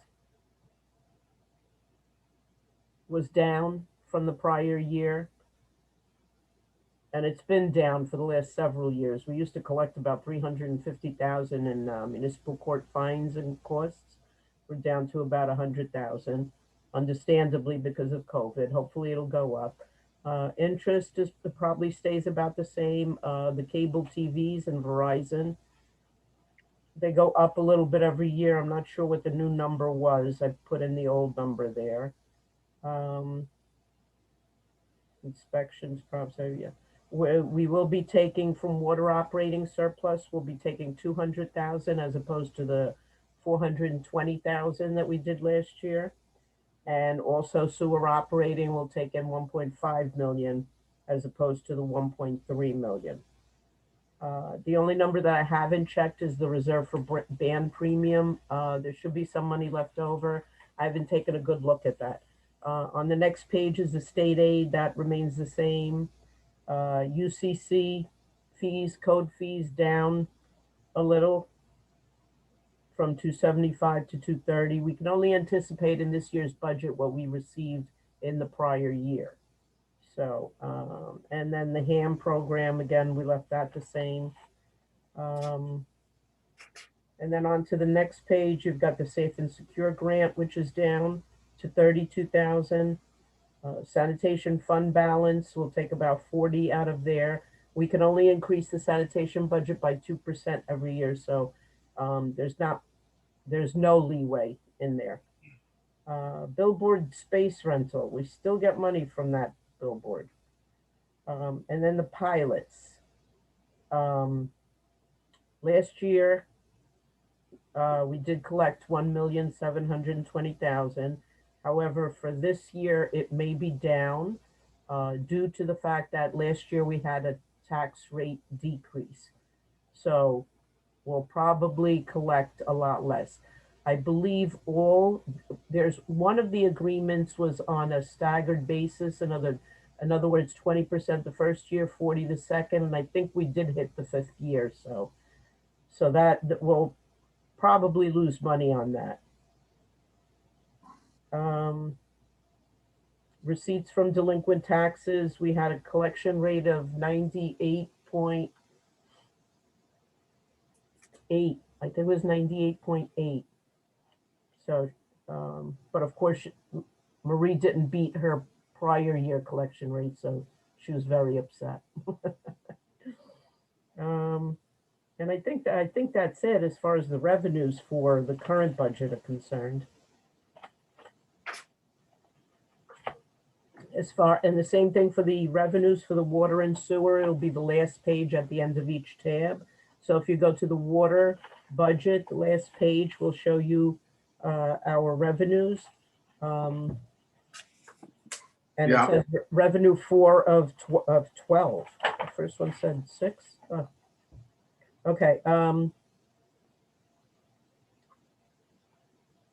Collection of water rents was down 2.5 million. I'm wondering why that is now. I don't recall what the reason for that is. Of course, we did lose the diversion rights. That ended, so we're no longer getting that like $200,000 a year. And we do have some more reserve for debt service to use. Plus, we also have the reserve for anchor glass. And I'm not quite sure how much of it we can use each year to pay off the debt. So I'll take a closer look at that number also. And then sewer. Again, if you go to the end of the sewer budget, the last sheet after the sewer tab, always good. Rents are, still on target. Collections are on target. Connection fees, and we should be getting a little bit more, I think, probably this year with new buildings opening up. Yeah, anchor glass is going into a new phase, Angela. Okay. Yeah. All right, good. Yeah. And then sanitation is just pretty straightforward. It's just recycling receipts. And again, that's the last sheet under the sanitation tab. It's just recycling sheets, and we can only increase it by 2%. So that amount to be raised is a 2% increase over the prior year.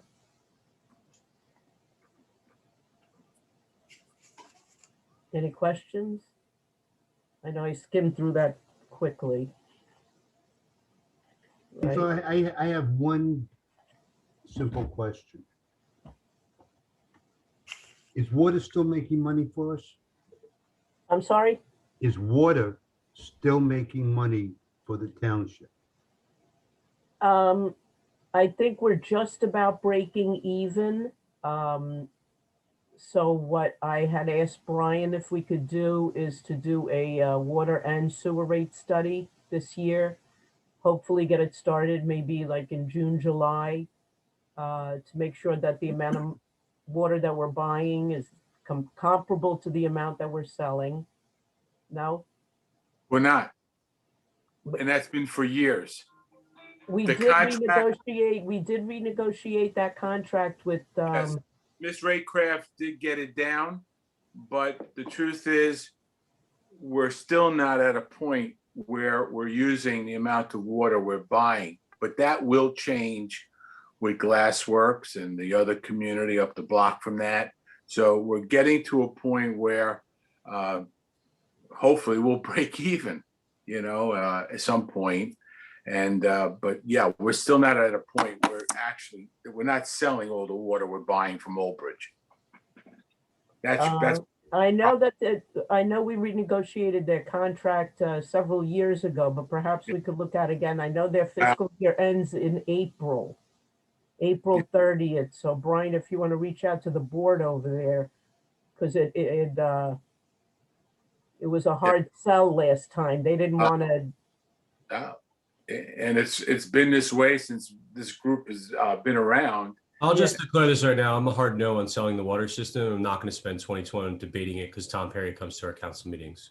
There's all kinds of aspects of the water system that have nothing to do with money. Like, for example, you'd have a yeshiva on Meinzer Street if New Jersey American Water decided to build a pipe. So there's all kinds of local controls, development controls, and other subjective issues that come into play with the water system that, in my view, make Tom Perry dead wrong. And so I'm not going to sit here and entertain and pay people to study the water system when it doesn't matter what you come up with the money with. I'm not voting for it anyway. And the money is irrelevant. It's a public utility. It's not supposed to run at a profit because it's public. And Tom Perry's philosophy on the entire thing is totally wrong. And I vote no on any debate, study, or anything on this because I'm not going to let someone who just has an ulterior motive inject this major thing into our discussions, where I'm one vote, but I'm a hard no because of the public goods that arise from public utilities and the notion that there would be a yeshiva on Meinster Street, and we probably all wouldn't be here if we didn't own the water utility. So I just want to remind everyone that before we start pinching pennies for fire hydrants. No. That wasn't the purpose of the question, Greg. The question purpose of was- the question was just. But I've debated this here every year with the mayor for 7 years. Every time we do this budget, we come down to the revenue and we do the same thing where we complain that we're not making money on the public utilities. Just like we complained that we didn't want to pay for swings at Andover and we left rusty swings at Andover for 7 months with 10-inch high grass. Just like we nickel and dime Storyland and went back there 3 times to fix it 3 times. Just like we nickel and dime Midland and we're going back there to do it again. Just like we nickel and dime Fordham and we're going back there and doing the basketball court. Just like we nickel and dimed, name a park project that frankly the mayor has a nickel and dimed into going back there 3 times. And so I'm not doing the same debate on the water issue in a mayoral election year. And my vote is a hard no. And I'm not letting Tom Perry inject this nonsense into the debate of his council, because that's what we're doing. You're absolutely correct, Councilman, and that wasn't what I was saying. I was saying that it'll be good to arrive at the day that our water usage equals what we're buying. That's what I said, and I agree with you. Well, we go through the sell the utilities debate every year, just like we go through the debate every time we do a park as to whether Jim Colabelli in the rec department is going to shittily do the basketball court again, or whether we're going to actually hire the engineer and just do it. So now we have a park program that we started 4 years ago, and we did 9 parks, and we're going back to 3 of them, and we already went back to 2 of them. So if you count them up, we've done 9 parks. With this nickel and dime attitude, we're going back to 5 of them that are already done with the signs up to go do more work. So if we're going to sit here every budget session and nickel and dime all this stuff and try to cut stuff off and do this and do that, only to go back and do it again later to remobilize the engineers and contractors, you're wasting the taxpayers' money. That's what you and Artie do every time we come here and we start nickel and diming everything. Whoa. Slow it down there. Okay. Let me ask you guys a question. Who left the swings at Andover? I asked a simple question. It did not justify a rant. And you attacking me for asking a question. All I did was ask a simple question. Is the water company making money? I had no ulterior motive. I don't give 2 flying craps about Tom Perry or anybody else. I don't know what conversations you've had with the mayor. But don't start that. But we do this every year. We come here and we talk about whether we're going to sell utilities every single year for the last 6 years. Gregory, right? that didn't come up at all today. That didn't come up today. Okay. Because I stopped the conversation halfway through. No. Let's all calm down. We're on a good budget here. Nobody's sell anything. Mr. Hirsch had a very valid question, and I had a very valid answer to say that it was Old Bridge's fees to us that did not. Solved that issue 3 years ago. We renegotiated the contract. Yep. That isn't an issue anymore. Yes. All right, I'll just let you guys go and do your thing like every other year. One of the things that we did want to do is to replace all the meters, because we were fully aware that there were properties that weren't getting billed, or there were meters where they wouldn't allow us into the house. So with changing all the meters, we've got a firm grasp on what we're selling. And the only reason I'm suggesting as far as doing a study is because the water surplus has been going down over the last couple of years. We did get a nice bump up a few years ago, but surplus is being diminished. And I'd just like to see an equity between what's coming in and what's going out, especially with all the new developments that are online. Perhaps we could lower fees, perhaps we could lower sewer fees, increase water. There's a lot of variables in it because we have had a lot of new developments coming online. So that's it's not something that's going to happen in a month or two, because it generally takes a month or two to do the study. Then it's going to take a couple of months for everyone to discuss it and come to an agreement. And if there were any changes, you have to do a new ordinance. We have to implement. So I'm not expecting that until 2022, if anything. It may come out that we're perfect where we are which I'd like to hear. The last time we raised rates was, Karen, 2012, 13? I'm thinking it was It's at 12. least 5 years ago. Yeah, 12, yeah, yeah. yeah, I'm It's kind 9 of years thinking it was ago. 12. The reason the water utility doesn't make any money is because we haven't raised the rates in 9 years. And there's nothing that operates that you haven't raised the rates on a decade with that continues to operate on the same amount of surplus. We haven't raised the rates in 9 years because we already renegotiated the Old Bridge contract to the best of our ability and lowered that. That's the issue here. The issue is we haven't raised the rates in a decade, not that the thing is losing money. And we come here every year and talk about it's losing money. Raise the rates. The whole purpose of the question. was to Angela, find out isn't that what the if study we're was making money for? or losing money. If we're losing money, we need to fix it. Nobody's saying anything about selling the water company. At least I certainly never mentioned it. Matter of fact, in prior conversations, Mr. Cannon, I was dead set against selling the water company. That is very At fair, all. Artie. You are correct. That is very Okay. fair. And so all I wanted to know is, are we making money? Are we not making money? And if we're not, what's the best way to reverse that if it can be reversed? That's all.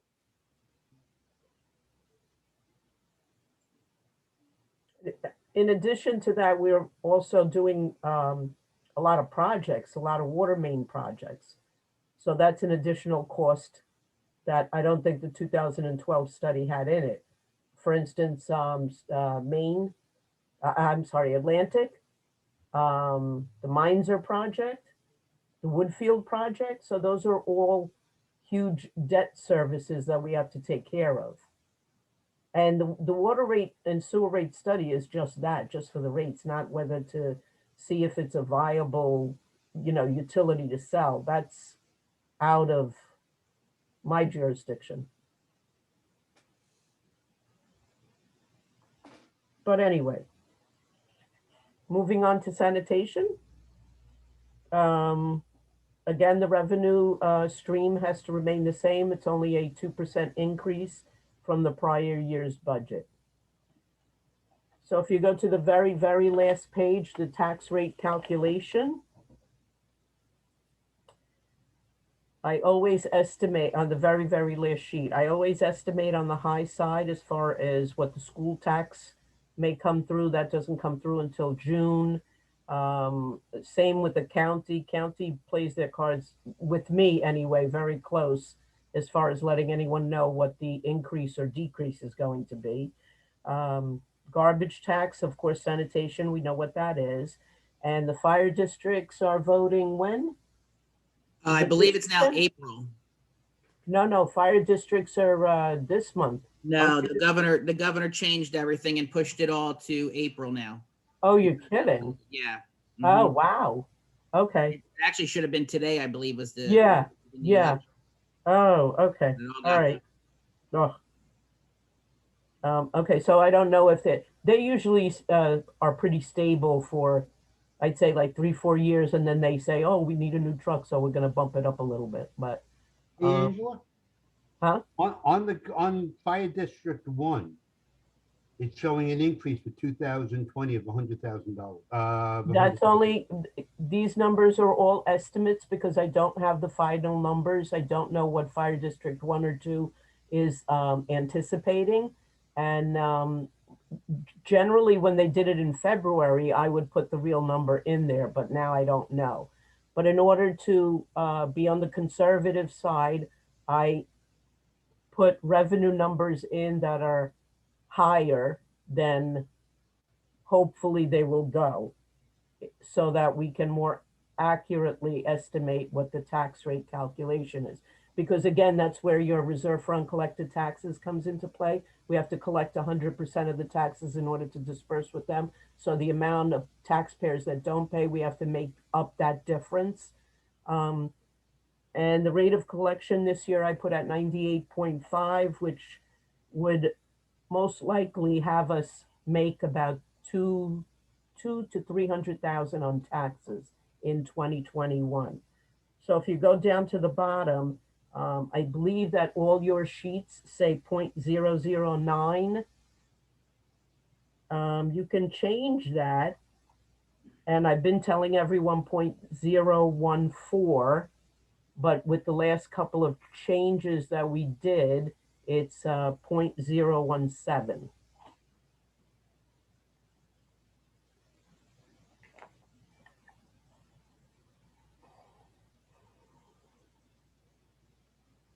And again, there are a few variables in there. I don't know how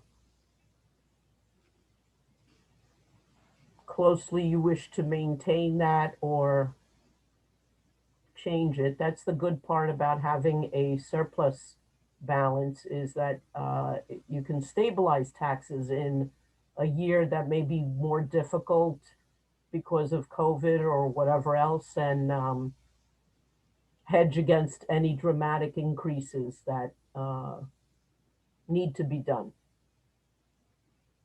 So as I said, the revenue, the surplus should be just about 3 million. And I didn't put in my last journal entries, Brian, sorry, but I estimated at 3 million. So we'll be using 2 million of that into the 2021 budget, which will leave us with 1 million for 2022. And hopefully we'll have a better year and we'll be able to build it up again a little. I'd like to use a little less surplus, but I don't know. We may be able to play with it just as far as my reserves are concerned. And I just have to double check with the state what we're allowed to take into reserve as far as the water utility is concerned, because in the water utility, the surplus is about 400,000. And I apologize. Usually I do that little spreadsheet where I tell you, what happened in the surplus. I didn't this year. I got tired. But the surplus balance in the water utility is just about 500,000. The prior year was just under 1 million. But we also have those reserves for Anchor Glass to the tune of 500,000. So I'm not quite sure how much of that 500,000 we can use in 1 year, but we should be able to hedge against the debt payments. So we're still good for 2021. And we'll probably, go ahead. Angela, yesterday when we spoke, we talked about the 2 million, and you did make mention that you felt that by sometime next year we'd be back up with revenue coming in. Do you remember that? I'm sorry, I didn't hear you. I said yesterday when we spoke and we talked about using the surplus towards 2021, you did mention something along the fact that at some point that surplus would again be back up to close to 3 million by some way. With increases in revenues, as far as, you have new buildings going up, so you've got those allocations that are going to be coming online. And if everything gets back to normal, we'll again start to see increases. Whereas this year we have to reflect the decreases that we had from the prior year. Okay. So in other words, if the cops are out ticketing again and everything's back to normal, we get another 100,000 there. And if building goes on and they're making additional, improvements and so forth, you're going to get more revenue there. Because now in 2021, you're comparing it to 2020. I'm looking at it as what was 2019 like. So I'm thinking if we get back to 2019 revenues, we will be able to definitely bring it back up. All right, very good. Thank you.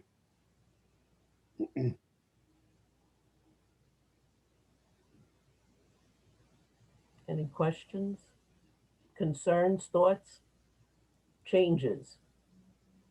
The tax levy is being reduced by $35,000. That's what I read here. Yeah, that's what yes. So that's a reduction in taxes in this introduced budget? Yes. Yes. Well, that's great. Thank you very much. Great job. Yeah, no doubt. As usual. All okay with that? Yeah, we're okay with literally lowering the taxes. That sounds great. Only the second time in 11 years that we've done it. So let's keep it going. Yeah. We love it. Let's Yeah, but let's also, clarify that, Greg, because you know what the outcome is gonna be when we're on the street. We may have lowered the tax rate amount.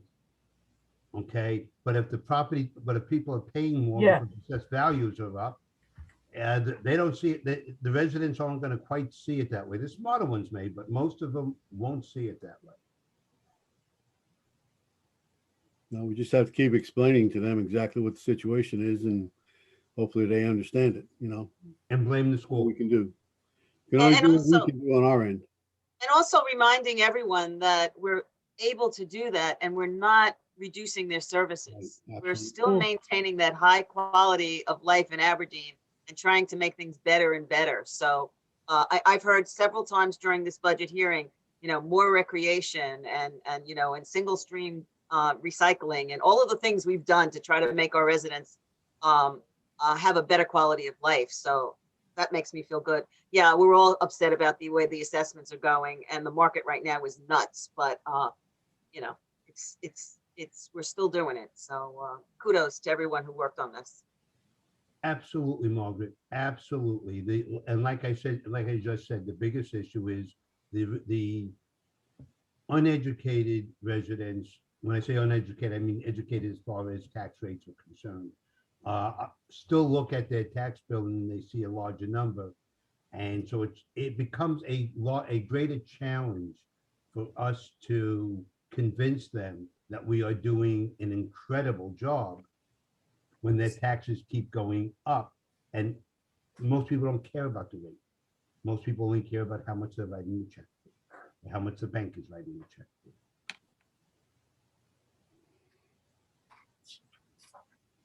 well, at least it won't be going up as much if we did have a stable rate or even an increase.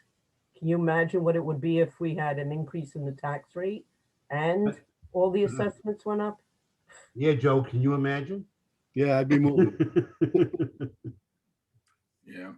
No, I think we're heading in the right direction. We still have to, still look over a couple numbers and make sure, but again, even with the pandemic, we're going to continue to give all the services that we can or more with what we have. And again, I got to thank Angela because I've been beating her crazy to make sure that we are going in the right direction and that the numbers are right. And then I have to thank Mayor and Council for all your support and help to make sure that what we've been bringing to you guys, that you've been satisfied, and that you continue to let us work with what we have and what we're asking for to move the township forward as well. So thank you very much. Yeah, just to recap, as far as the surplus was concerned, as I said, we started out the year with about 2.5 million. A couple of things that we did get in is the CARES money. We did do, if you recall, a cancellation for several budget line items for about $500,000. And then we also did get that dividend from the Central Jersey Health Insurance Fund for $800,000. We lost on our anticipated revenues a little over $400,000. And then we did use 1.2 million for the 2020 budget. Correct on all points. Without that federal money, we'd be looking at a different budget. Yeah, Yes. you'd probably definitely be under a penny, I Yeah. think. The other thing that's also in that surplus number is the prior year's unused appropriation. So what we had left over in 2019, I think was about 391,000. So that gets canceled and goes into the surplus number. So for 2022, whatever is unused in 21 will go into the surplus number. So. Angela, thank you so much. Brian, Great thank you. job, Ange. Brian, good job. Appreciate it. And all the department heads, thank you. Have we concluded the presentation? Yes, sir, we have. Okay, And Mr. Russell, do you see any members from the public? I'm not seeing any. No, Mayor, there's no one else but mayor and council and us on the line at this time. Okay, so therefore, does anybody have any more questions for Brian or Angela? Do you want to set a date for the Capitol? Sure. Yeah, I mean, if you guys want to try to do an evening, that's fine. Or if you wanted to try to get in for the March 4th council meeting, I leave it to you guys. Again, I'm with you.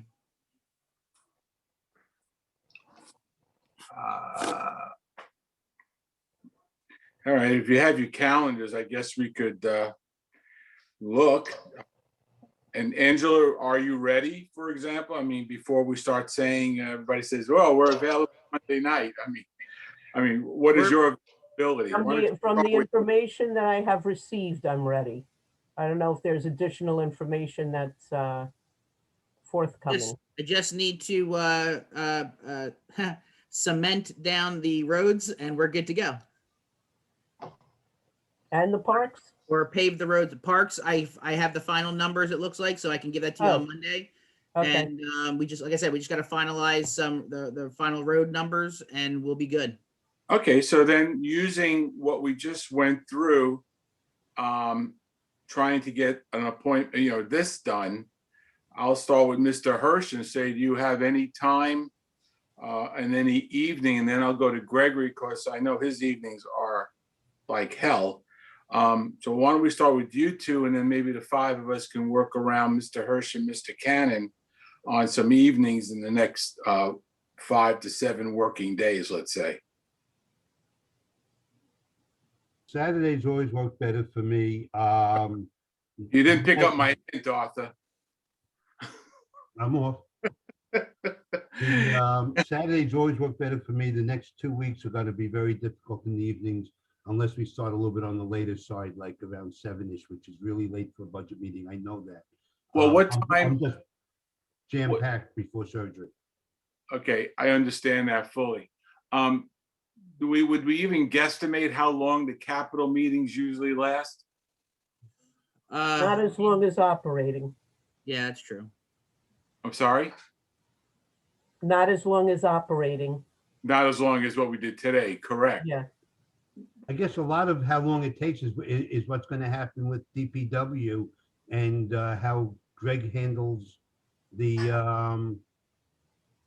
that interrogation. Hey, baby. I thought he was gonna How about let, March 11th? I'm free on the evening of March 11th. Works for me. 3 weeks? March Artie, 11th. Artie, when do you come out of surgery? The 4th? March 11th should be fine any day, any time during the day, because I'll be home recuperating. I'm free all day too. So whatever you guys want to do. So whatever you guys want to do, if you want daytime or nighttime, you tell us and we'll all be there. March 11th is good for me. Yeah, me too. The whole Yeah, day. Me too. Me too. Why don't we do it like in the afternoon or something, or? How about would 1 or 2 o'clock work for you guys? Works for me. Yeah. Yeah. All right, so why don't we do, go ahead, Karen. 1 o'clock? Yeah, it's Fine. fine. Okay. 1 o'clock, March 11th. 1 Awesome. o'clock, March 11th. Okay. That's cool. That's plenty of time for introduction, Angela, and everything. Yeah, I'll get everything ready beforehand. Okay, March 11th, Capitol. And then you want to introduce on the 18th? If we can get it done, If we sure. get in there, let's do it. Yeah, Okay. that'll work for everybody. Thank you, everybody. That's terrific. Angela, by any chance, do you know when the audit's coming in? Last year's audit? Mm. No, okay. I'll right. tell you, the one piece that he's looking for that I haven't gotten to, because I need to call Prime Point and get a report from them in order to do the OPEB, the pension benefits.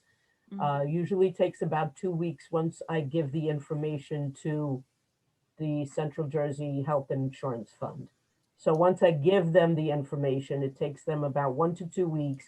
Then it has to be sent to the auditor, and that may be the last piece that he's waiting for. So I'll try to Wow. get that done on Monday. Okay. Okay.